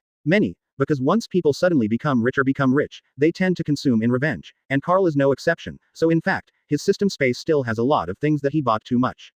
Shet, you actually carry an off-road vehicle with you. Okay, help me put the battle suit in it. I can't wear it all the time. Tony saw Karl suddenly take out an off-road vehicle and gave it to him directly. Shocked, he knew that Karl had a space to put things, but he didn't expect that even an off-road vehicle could be put in it. After Karl heard Tony's words, he used psychokinesis to take off his battle suit, reassembled it into its original form and put it into the system space. Then Tony drove, Juggernaut and Karl sat and chased in the direction of Thor and Jane. Now Eric, Jane, and Daisy have begun to believe in Thor's identity. Even Tony Stark has appeared, and there is also the handsome man with super ability. Jane has been curious about Thor Asgard's information, and there are some astronomy knowledge. Eric looked at this scene worriedly. Jane is the daughter of his friend. It seems that she is attracted to Thor, who may be Asgard. If the other person is not Thor of Asgard, maybe the situation will not be so bad, because the other person is probably Thor of Asgard. Then if Jane falls in love with the other person, it will be like a moth flying into the flame. How long is the lifespan of a god, not to mention the relationship between gods and gods in many movies? No mortal love ends well, which is what worries him.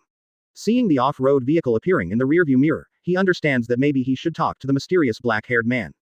He can't look at his friend like this. The daughter fell. There are 9 major kingdoms in the universe. They are Asgard, Muspelheim, Alfheim, Nidavellir, Midgard, Jotunheim, Vader Alheim, Vanaheim. They are collectively called the 9 kingdoms, connected by the world tree, and they are here and here. Thor is now holding a notebook and a pen to explain to Jane the location of the 9 kingdoms. Information.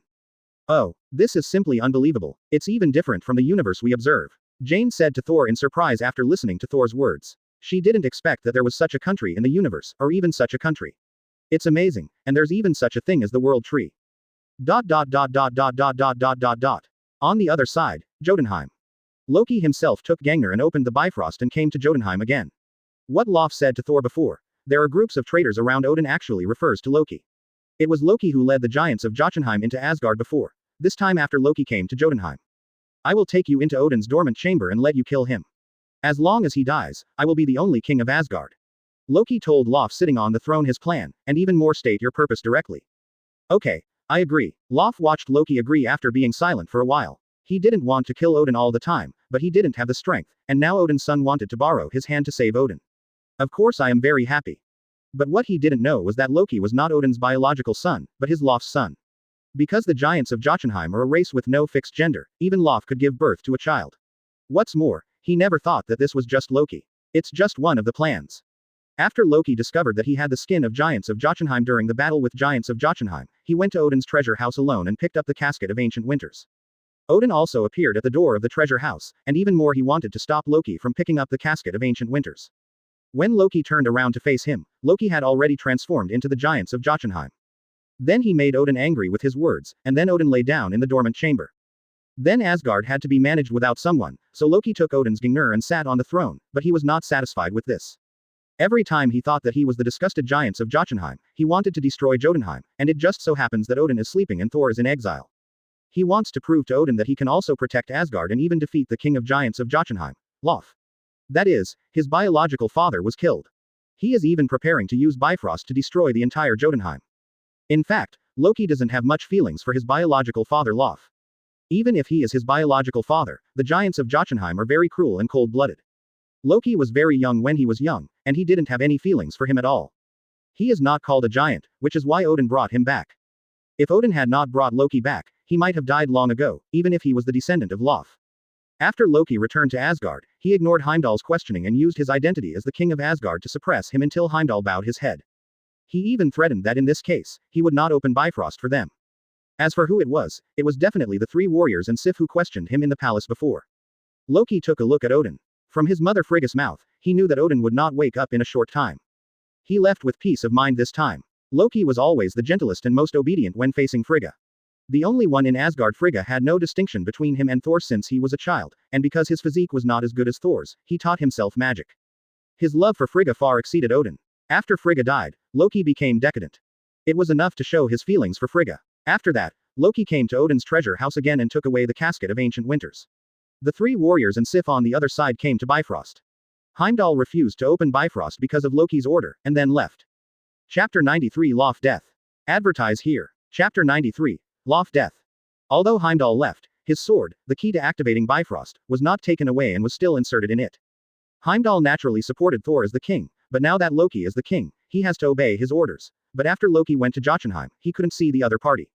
He didn't know what Loki was doing, but before, the giants of Jotunheim were able to enter Asgard without being discovered by him. He suspected that it was Loki who did it. Only the master of illusion can avoid his eyes that can see the entire universe. There are only 2 people in Asgard who fall within the scope of the master of illusion. The first one is the queen, Frigga. She doesn't have it. Reason to do so. Then only one remains, Loki. He is highly suspicious of doing this. He and Thor are both princes. It is too coincidental that the giants of Jotunheim appeared when Thor was crowned. But he didn't notice it himself, so he was very suspicious of Loki. Now he couldn't understand Loki's behavior even more, so he couldn't disobey the king's order, and he had to get Thor back. He just took advantage of a loophole and didn't open it himself. Bifrost, they opened it themselves. After that, Volstagg, Hogun, Fandral, and Sif used Heimdall's sword to open the Bifrost and headed towards the earth. This scene was naturally noticed by Loki, and then he appeared on the Bifrost to question Heimdall. Heimdall said that there is no need to be loyal to you, and then prepare to attack Loki. In actual combat, ability Loki cannot be the opponent of the gatekeeper Heimdall. He himself also understands that he immediately takes out the casket of ancient winters and freezes Heimdall. After freezing Heimdall, Loki activated the Bifrost and brought Lof and a group of giants of Jotunheim into Asgard, leading them past Heimdall and walking along the Bifrost to where Odin slept. After a while, Lof came to the place where Odin was sleeping. After knocking Frigga away, an ice dagger appeared in his hand, ready to stab Odin, but the next moment he was penetrated by a golden spear. After Lof shot him just now, when flying to Frigga, Loki not far behind him had murderous intent flashing in his eyes. Boom. Before Lof even turned to look at Loki behind him, Loki pulled out the gangrene that had pierced his body, and then shot a burst of energy at him. Lof immediately turned into a pile of broken ice, and Lof after Legia said a few words, he left. The other side, Earth. After Thor and Jane came to the town together, they immediately walked towards the off-road vehicle behind them. He didn't forget that Karl said he wanted to buy him and Midgard a drink. Then Karl, Tony, Thor, Juggernaut, and others went to the town. They walked to the bar, and even Eric joined him, and then they ordered a lot of wine and started drinking at the bar. Thor originally wanted to compete with Karl, but Karl directly asked Juggernaut to fight. The two of them drank one cup after another. Their stomachs were like bottomless pits. Tony and Eric were immediately frightened. They drank one cup after another of beer. My belly actually didn't bulge. Hello, sir, my name is Erik Selvig. I am an astronomer. Is Thor really the Thor in the mythology? Eric walked up to Karl with a glass of beer and asked him politely. Road. Yes, man, he is Thor in Norse mythology. Are you excited? Is it incredible? Before Karl could speak, Tony joked to Eric that Thor and Asgard were both incredible existences to him. Not to mention the astronomer. Oh, it is indeed incredible, but this is what I am worried about. You have also seen the appearance of Thor and Jane. What I am worried about is that Jane is in too deep. If Thor is really Thor, you have to go back to Asgard sooner or later, said Jane. Eric sighed after hearing Tony's words, and implicitly expressed his worries to Tony and Karl. After listening to Eric's words, Tony also fell silent, because he didn't think about this issue at all. Gods and humans love each other, and even if no one stops them, their lifespans will be a chasm. Humans only have a short period of 100 years, and Thor has lived for 1,500 years now. What Eric said is right. Thor will return to Asgard sooner or later. He cannot directly bring a mortal woman back to Oracle. Even if he wants to, such a god where are the king and queen? Okay, Eric, you don't have to worry too much. Destinations will naturally come together, and fate will break up naturally. Besides, it's useless for you to worry like this. Come on, drink and drink. Karl calmly enlightened Eric. It's useless to think so much. If you can't change it, just let them go. You can't just stop them. Thor is the daughter of a good friend. Let's not talk about the consequences of stopping Thor. Even if he stops Jane, Jane will be resentful. Oh, well, I hope they. Eric sighed and started drinking with Tony and Karl. If he thought too much, he would just embarrass himself. Just like in life, there are too many dissatisfactions, so maybe there is no need to go too far. Care about it, enjoy the moment, the ending may not be the worst you imagined. Earth, Arctic Ocean. A group of men in black are digging into the ice here, as if for something below. These are actually the agents of S.H.I.E.L.D. This time, Nick Fury personally leads the team into battle. He brings agents, tools, instruments. After arriving at Karl's location, he inspected the bottom and found that there was indeed the wreckage of a fighter jet inside. He immediately ordered it to be excavated, and it was only now that it was completely excavated. After several agents entered the inside of the fighter jet along the rope, Nick Fury and others were nervously waiting for their news. This was Captain America. Director, Captain America's shield was discovered. Captain America was discovered. Captain America was discovered. An agent in the wreckage of the fighter jet reported to Nick Fury in surprise. He even held the captain's vibranium in his hand. Shield, and looked at the captain in the driver's seat in front. Bring Steve Rogers out immediately, be careful. Does he still have any vital signs? Nick Fury was relieved when he heard the agent's report below, and then gave them orders in surprise. Chapter 94 The Three Warriors of Asgard. Advertise here. Chapter 94. 3 Warriors of Asgard.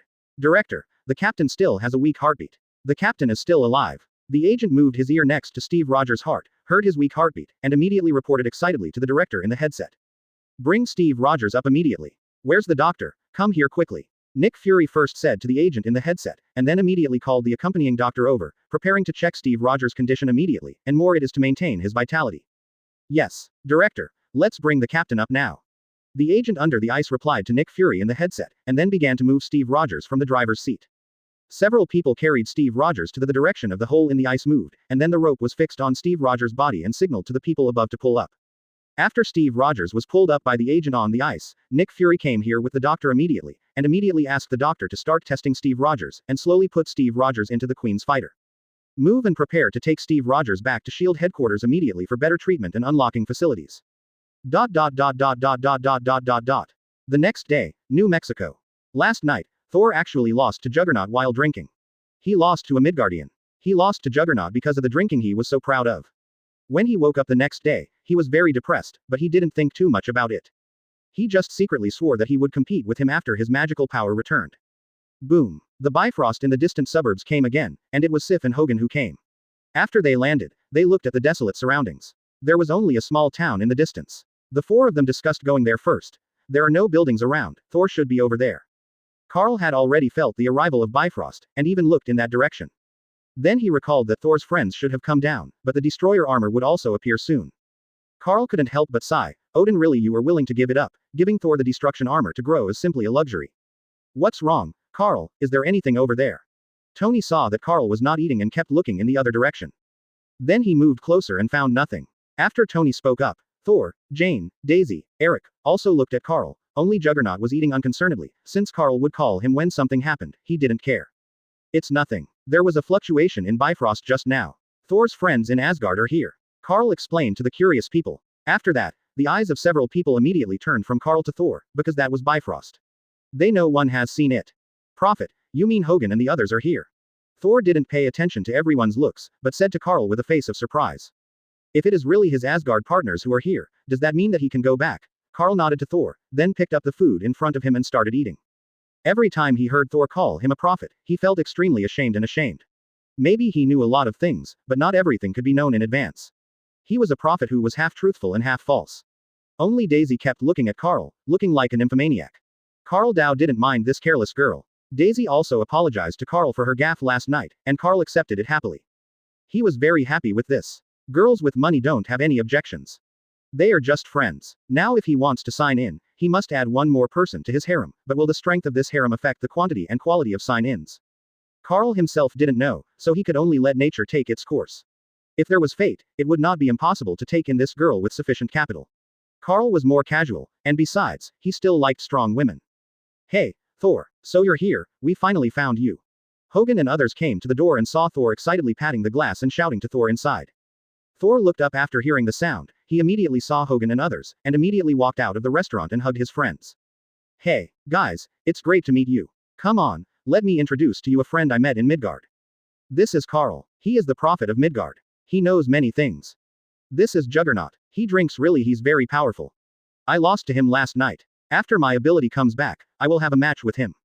This guy's name is Tony Stark. He seems to be a genius. I don't know how talented he is. This is Jane. She saved me after I fell in Midgard. This is Eric. He is some kind of scientist. He seems to be very powerful. This is Daisy.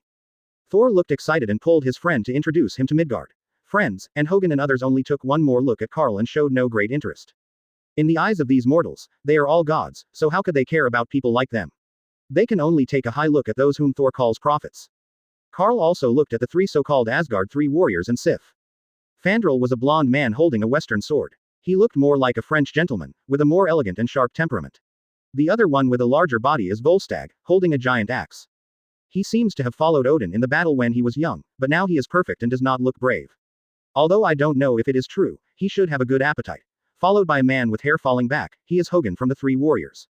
The other one is Sif. In her original Norse mythology system, she was the wife of Thor.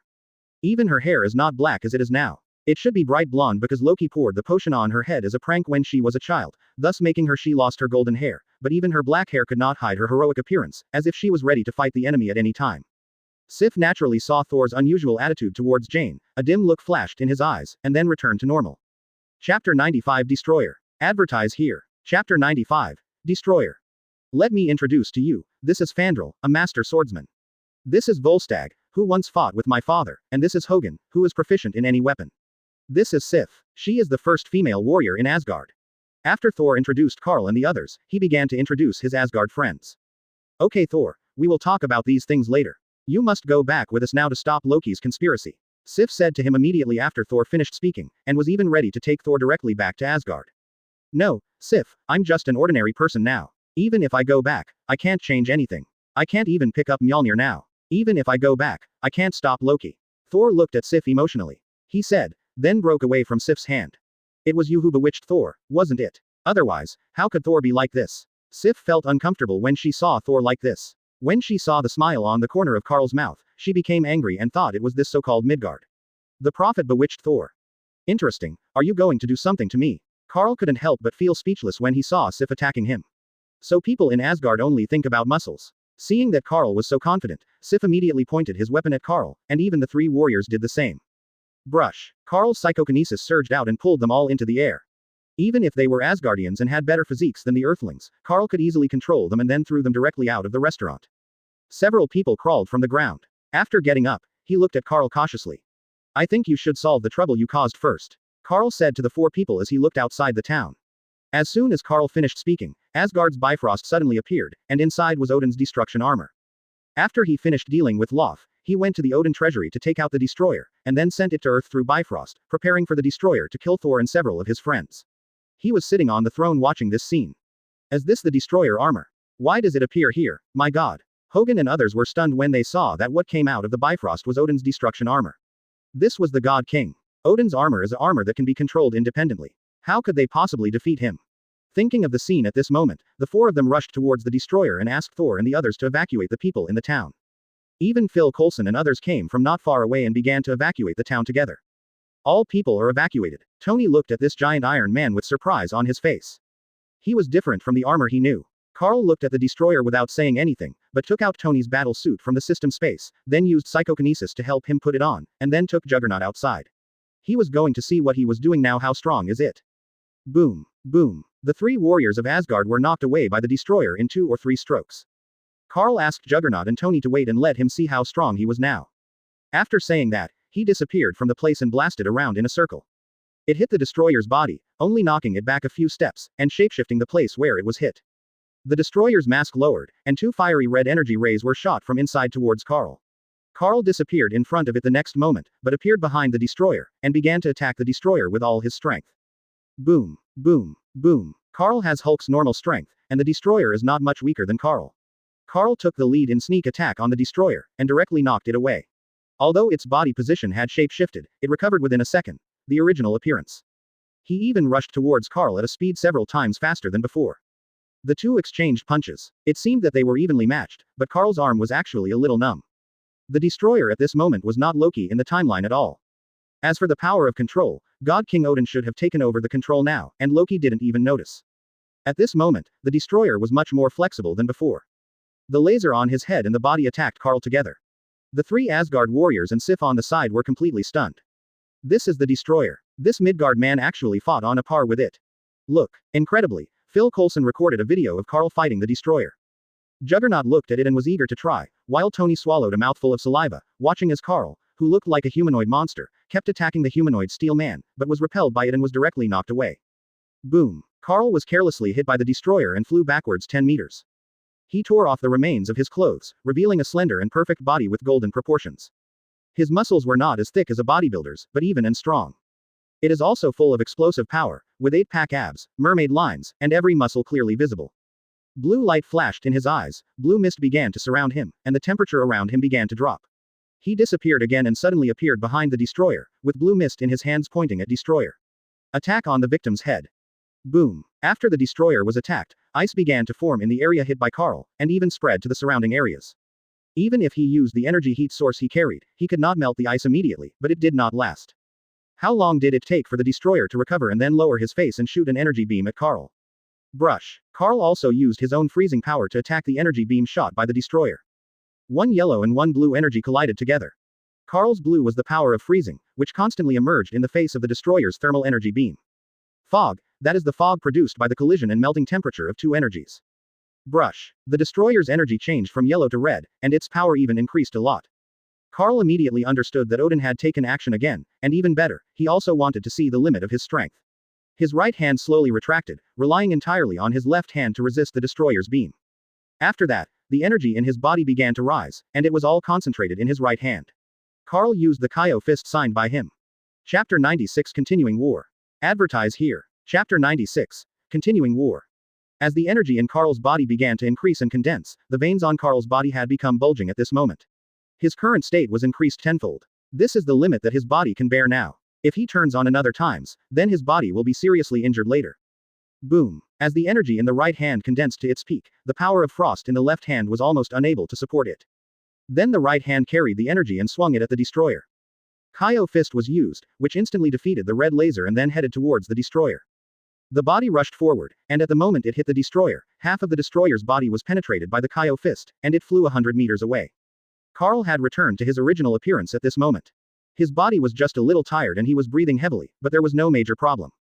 The destroyer on the other side was not directly destroyed after being knocked away by Carl and even penetrated his entire body. Loki sitting on the throne was even he stood up in surprise. His face was not pretty now. He didn't expect that Thor had only been to Midgard for a few days and got to know such a strong man. Even the destruction armor was penetrated once, but fortunately the destroyer it's not that easy to defeat. At this moment, Loki didn't even realize that the destroyer was no longer controlled by him, but by Odin in the dormant room. Soon after, the destroyer stood up again, with no trace of injury on his body, and he died almost instantly. Arriving in front of Carl, he punched Carl in the face. Boom. Carl almost didn't react, and immediately used elementalization the moment his fist arrived. Although the destroyer blew up Carl's head, what was exposed was not blood and brains, but all the ice cubes. After being blasted, the body can still move. Phil Coulson and other S.H.I.E.L.D. agents were completely stunned. What kind of battle was this? It was even more intense than the previous Hulk battle in Harlem. Even the power was so terrifying. Almost half of the entire town disappeared. It was destroyed by the aftermath of Carl and the destroyer. Even the three warriors of Asgard, Sif, and Thor felt incredible. They knew how powerful the destroyer armor was, far better than the people of Midgard. Now Carl actually fought against the destruction armor and even gained the upper hand. Jane, Daisy, and Eric on the other side seemed to be dreaming. The others were fine. They often or occasionally came into contact with super abilities. Although Jane and the others knew that there were mutants in this world existence, but they have never seen it before, let alone such a heaven-destroying battle. Tank, come on, I have to take a rest. Carl appeared next to Juggernaut and Tony without a head. Then his head recovered under the elementalization and said to Juggernaut. Carl had already seen that Juggernaut ready to try.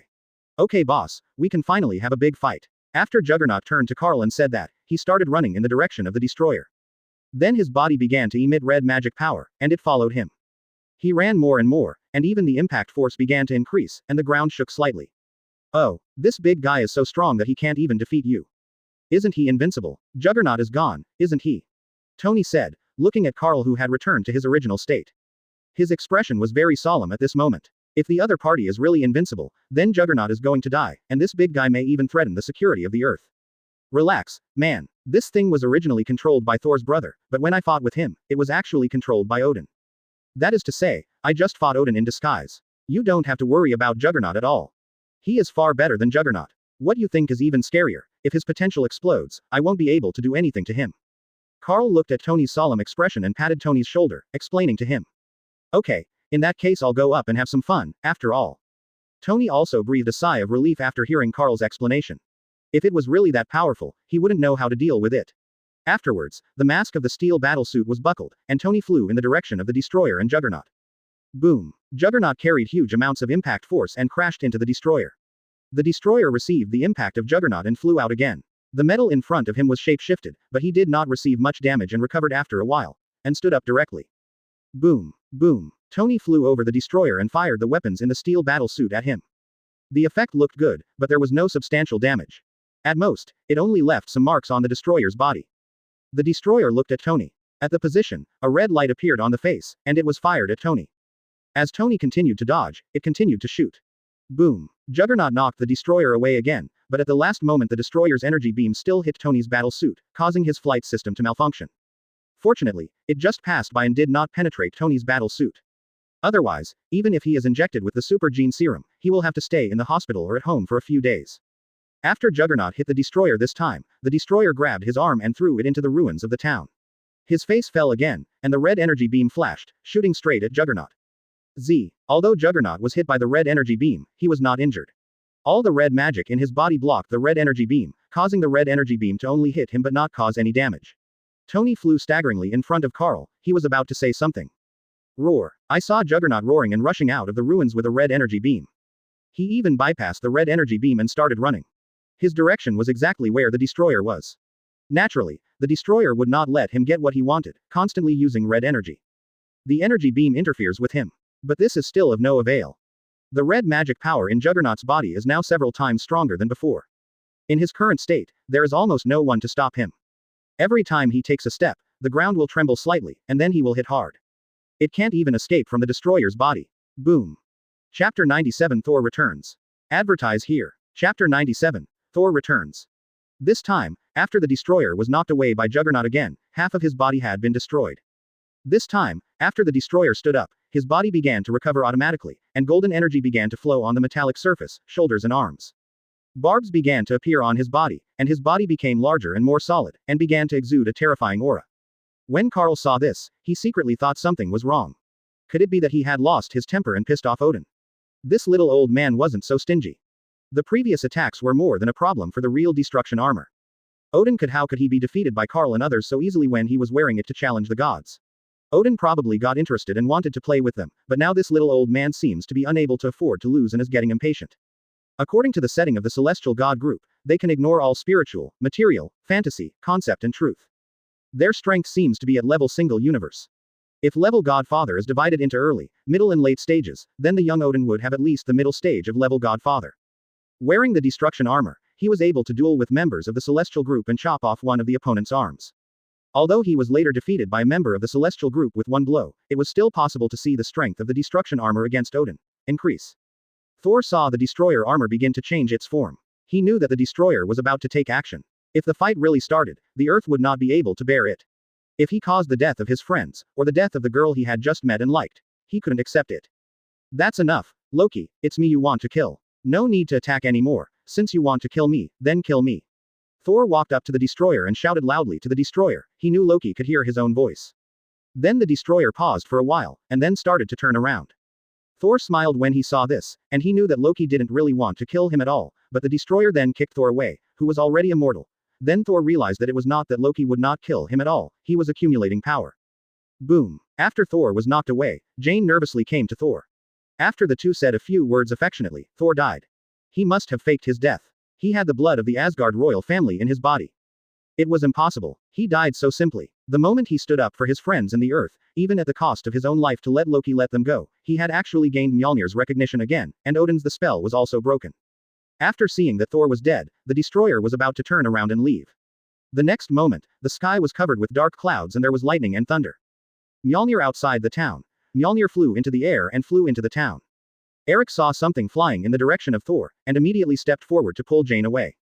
Then Mjolnir was about to hit Thor. At that moment, he suddenly stretched out his right hand to catch it, and Mjolnir burst out with silver-white lightning, which resonated with the lightning in the sky.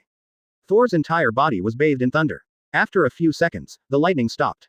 Thor appeared in front of everyone wearing a red cloak and armor. Jane's eyes lit up when she saw Thor like this. Thor looked at Carl after nodding, he rushed towards the destroyer. After seeing Carl's true strength, even if he recovered his Thor power, he did not want to challenge Carl. Someone who could fight the destroyer to that extent, I think I can't beat him. Boom. Thor hit the destroyer on the head, and now the destroyer has returned to his original state. Carl couldn't help but twitched his lips when he saw this scene. It turned out to be Odin, who was about to be released into the sea. Thor destroyed the destroyer. After the attacker was knocked away, he waved Mjolnir and flew into the air. After that, Mjolnir was used to activate the power of thunder crazily, forming a huge amount of tornado in the air.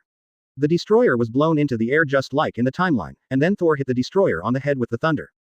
Boom. After a loud noise, the tornado and thunder disappeared, leaving only a scrapped armor of destruction lying on the ground. Carl didn't know what to say when he saw this scene. He even suspected that it was Odin who detonated the armor of destruction himself, otherwise how could Thor be scrapped with just one hammer blow? Thor, do you have any objection to giving this to me? Carl said to Thor, who was intimate with Jane. This is made of Uru metal. Even if it is scrapped now, the metal must be a good thing. Definitely, if you want it, I'll give it to you. After Thor said to Carl, he continued to turn to Jane and whisper something. Phil Coulson originally wanted to say something, but he opened his mouth and then closed it. He believed as long as he dares to say anything, Carl will definitely freeze him again.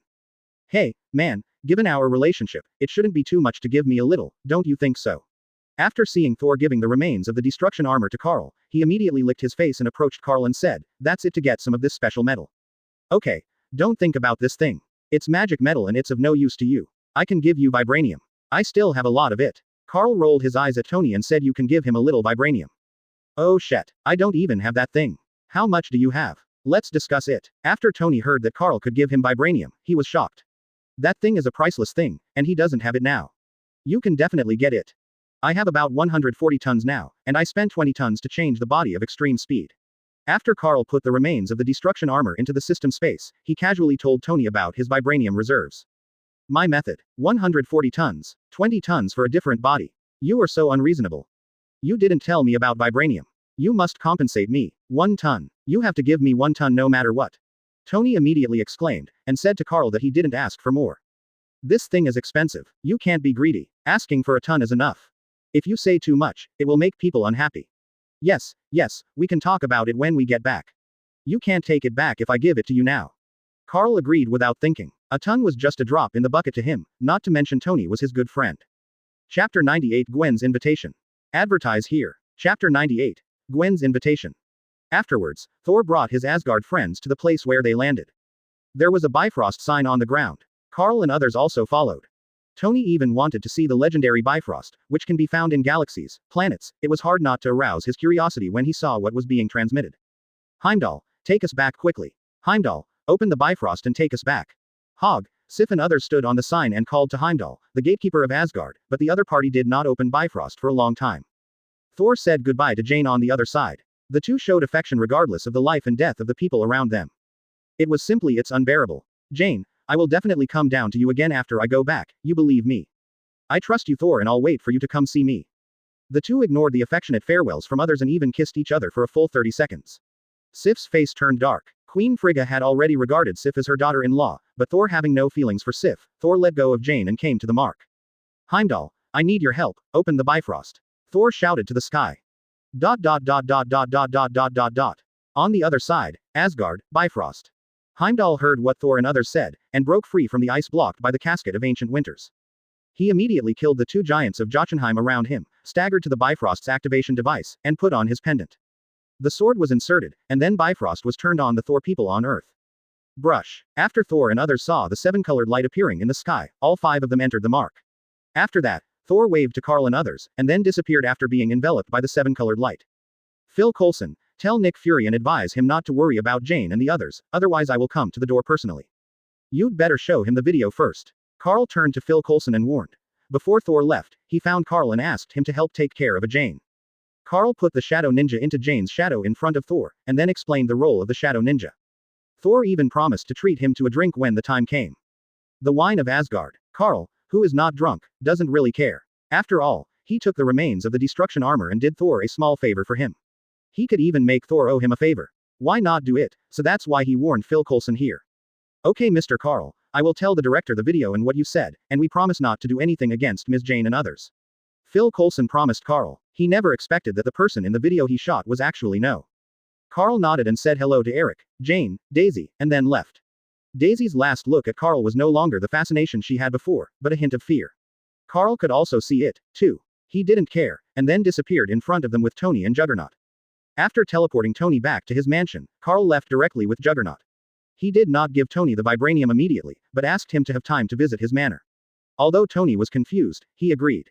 After returning to the manor, Juggernaut ran back to the house by himself. Ever since the fight, he had been feeling very sleepy. Now that he was home, he naturally couldn't wait to sleep. Carl found that the red magic power in Juggernaut's body was slowly increasing. After confirming that he is fine, let him go back to sleep. When he wakes up, his strength should be strengthened again. After walking into the living room, he found that Raven and May were both there, but there was another person who surprised Carl, and that was Gwen Stacy.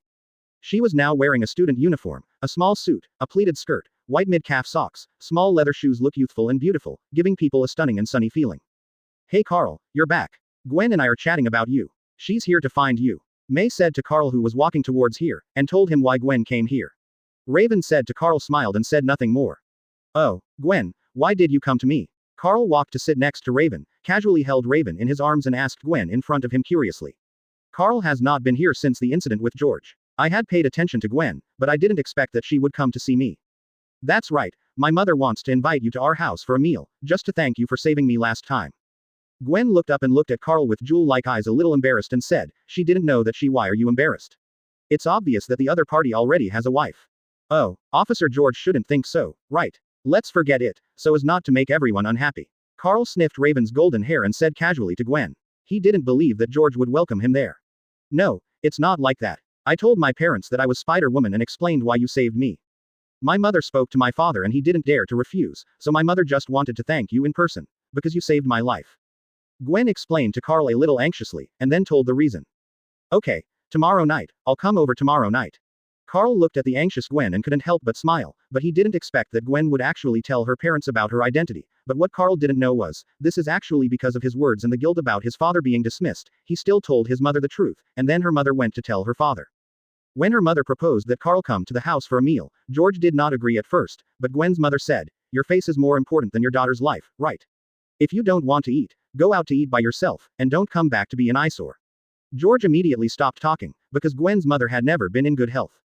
George would never refute her words, and he took good care of her, just to make her feel better and happier.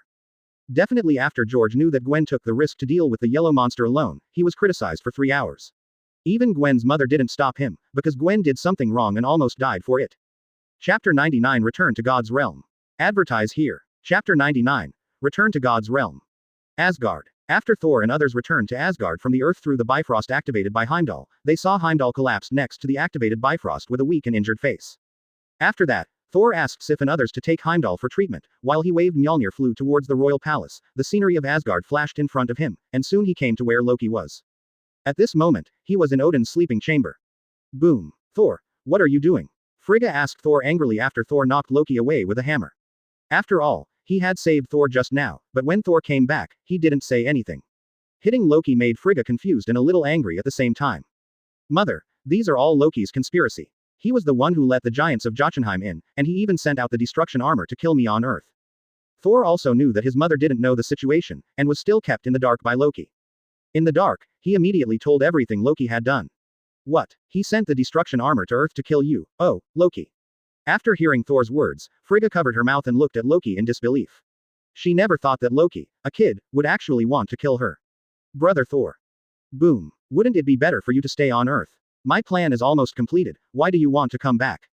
Loki felt guilty and did not look at Frigga, nor did he answer her words. He is not afraid of anyone in Asgard and does not care. But Frigga couldn't. She knocked Thor to the ground with Gungnir and said to him. Boom. No, you can't do this, you will plunge Asgard into war. Thor stood up and controlled Mjolnir to knock Loki away again, and said to him. Loki stood up and had no intention of fighting Thor, how could he? He was the opponent of Thor who had experienced many battles. He then used Gungnir to shoot an energy laser at Thor and disappeared. Soon Loki came to the Bifrost's activation device and immediately inserted Gungnir into it. The Bifrost activated by Jotunheim, as long as the Bifrost is pointed at a place and is not closed, its power will destroy that place, even if the same is true for the planet. What Loki has to do is to destroy the entire Jotunheim. Soon Thor flew over. He looked at the Bifrost that had been activated. He knew that Loki wanted to destroy Jotunheim, and he immediately prepared to stop him. However, at this moment, Loki had successfully activated Bifrost, and it would only take a moment to destroy Jotunheim. Naturally, he couldn't. Will allow Thor to ruin his plans. Boom. Boom. The two fought together again, and the Bifrost energy under their feet surged into the launcher at a very fast speed. Although Loki could not defeat Thor, he could still rely on Odin's Gungnir to hold Thor back. At this time, the Bifrost began to operate at full power and was no longer able to do so. After entering the interior and closing it, a colorful energy in Jotunheim passed through the sky and went straight into the earth. The difference from usual is that it did not close, but was always activated. As time goes by, the colorful energy becomes stronger and stronger. The land of Jotunheim begins to be torn apart by the colorful energy, and the power is spreading to the entire Jotunheim. The giants of Jotunheim and Asgard are feuding. How could they not know what this is? Bifrost is Yun. Star weapons are not a very secret thing. They quickly guessed that Asgard was going to destroy Jotunheim, but they had no way. There was even no news about the king after he went to Asgard.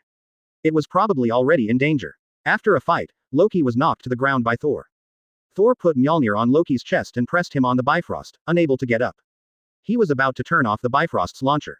Thor faced no matter whether the device is attacked or entered, it will be knocked away by the energy on its surface, making it impossible to enter inside. Ha ha ha ha ha ha ha. The Bifrost has been fully activated. You can't get in. My plan will still succeed. Loki was pressed on the Bifrost by Mjolnir, but he couldn't lift it, but saw that Thor couldn't get in. The Bifrost launched after installing it, he laughed and said to Thor. Boom. Boom. Soon Loki couldn't laugh anymore, because Thor was attacking the Bifrost energy flow channel under his feet, and even cracked it. At this moment, he was already a little panicked, but the next moment he felt a lightness in his chest, and Mjolnir flew into Thor's hand. Thor took it and smashed it against Bifrost's energy flow channel again. Boom. Boom. You are crazy. If you do this, you will never see her again. Loki looked at Thor in disbelief. He was the first to destroy Jotunheim before, but this time he actually stopped him. Just because I've been to Earth for a few days. Thor naturally heard Loki's words, and after a pause in his hand movements, he still smashed it down. Bifrost's ability flow channel was exploded by Thor, and the place where he smashed it happened because the energy was flowing rapidly at the moment. Explode. Boom. Huge amounts of explosions sounded, and at the same time Bifrost's launcher stopped operating as the energy was lost. Jotunheim's colorful energy also disappeared. At this moment, Odin appeared on the Bifrost wreckage, grabbing the gun that was about to fly out with one hand. Thor's feet, Thor holding onto Gungnir, and Loki holding onto Gungnir's other side. Thor looked at his father behind him in surprise. Unexpectedly, he came out to save them at the critical moment. Loki on the other side looked at Odin expectantly, thinking that what he had done would be recognized by Odin, but Odin just shook his head. I never wanted a throne, but equality like you. Loki saw Odin shaking his head and said to Thor in frustration, then let go of Gungnir's hand, and then fell into the space crack. No, Loki, Thor shouted excitedly as he looked at Loki falling down. But nothing changed. After that, Thor became the heir of Odin. Because of the damage to Bifrost, he could not go to Earth to meet his girlfriend. He could only ask Heimdall to pay attention to her and tell him what she was doing. Chapter 100 Zhao Helen. Advertise here. Chapter 100. Zhao Helen. If Karl had also seen this scene in Asgard at that time, he would have said in his heart that Odin, this bad old man, is very bad. How could the peak-level godfather not be able to save a Loki? Even if he needs to accumulate the divine power in his body, he can still save the two of them, and it can be said that it is effortless, no different from carrying two little chickens, but Odin just did not do this, and let Loki fall in space cracks. It may also be that Odin thought that Loki might have to stay in prison for the rest of his life if he was in Asgard, so he let him fall into the space crack, but this is just a guess, but Odin definitely has the ability to save Loki. As for Asgard's the throne, Loki could never become king of Asgard. But with his bloodline as giants of Jotunheim, if Odin made him the next crown prince of Asgard, his father Bor would jump out of the Soul Castle and give Odin a beating, making his feud the king of his country. Odin might not have already crazy, even if Odin prefers Loki, it won't work, but in fact Odin will always treat Thor and Loki differently. Earth, New York. When Gwen got the news that Karl would come to her house for dinner tomorrow, Gwen left happily. Karl didn't care much. After returning to the room, he began to absorb the dragon bone. After experiencing the battle with the destroyer, he could now absorb it again. The keel was broken. This time Karl improved the power of freezing. He absorbed the keel all night alone. When he opened his eyes, all he could see were frozen furniture and walls. This was all because the freezing power that Karl inadvertently emitted caused the surrounding area to freeze. Fortunately, only this room was frozen.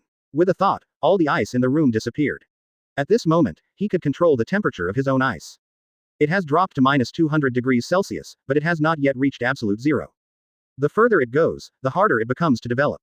It was already noon when Karl walked out of the room. After a while, Tony drove a supercar, followed by a truck, to Karl's manor. After saying hello to Juggernaut, Yelena, Speed and Speed, he entered the living room, mainly because they live in front of the house where Karl and others live. The only way to reach the house where Karl and others live is by passing through their house. Okay, buddy, I'm here, tell me what's going on, I'm ready to make a vibranium battle suit. Tony walked to the table, took a bag, and plopped down on the sofa to Karl and said excitedly, not unusual at all, not to mention that it was like this when Karl drank his wine. The whole nanotechnology, turn it into a nano battle suit, just put it on quickly and ensure its defense. I will give you 2 tons, you can help me give it to May, Raven, Wanda, Pilot, Peter, Yelena, each person makes 1, and the rest is yours after it's done. Karl also picked up a bun and took a bite and said to Tony, who was sitting on the sofa.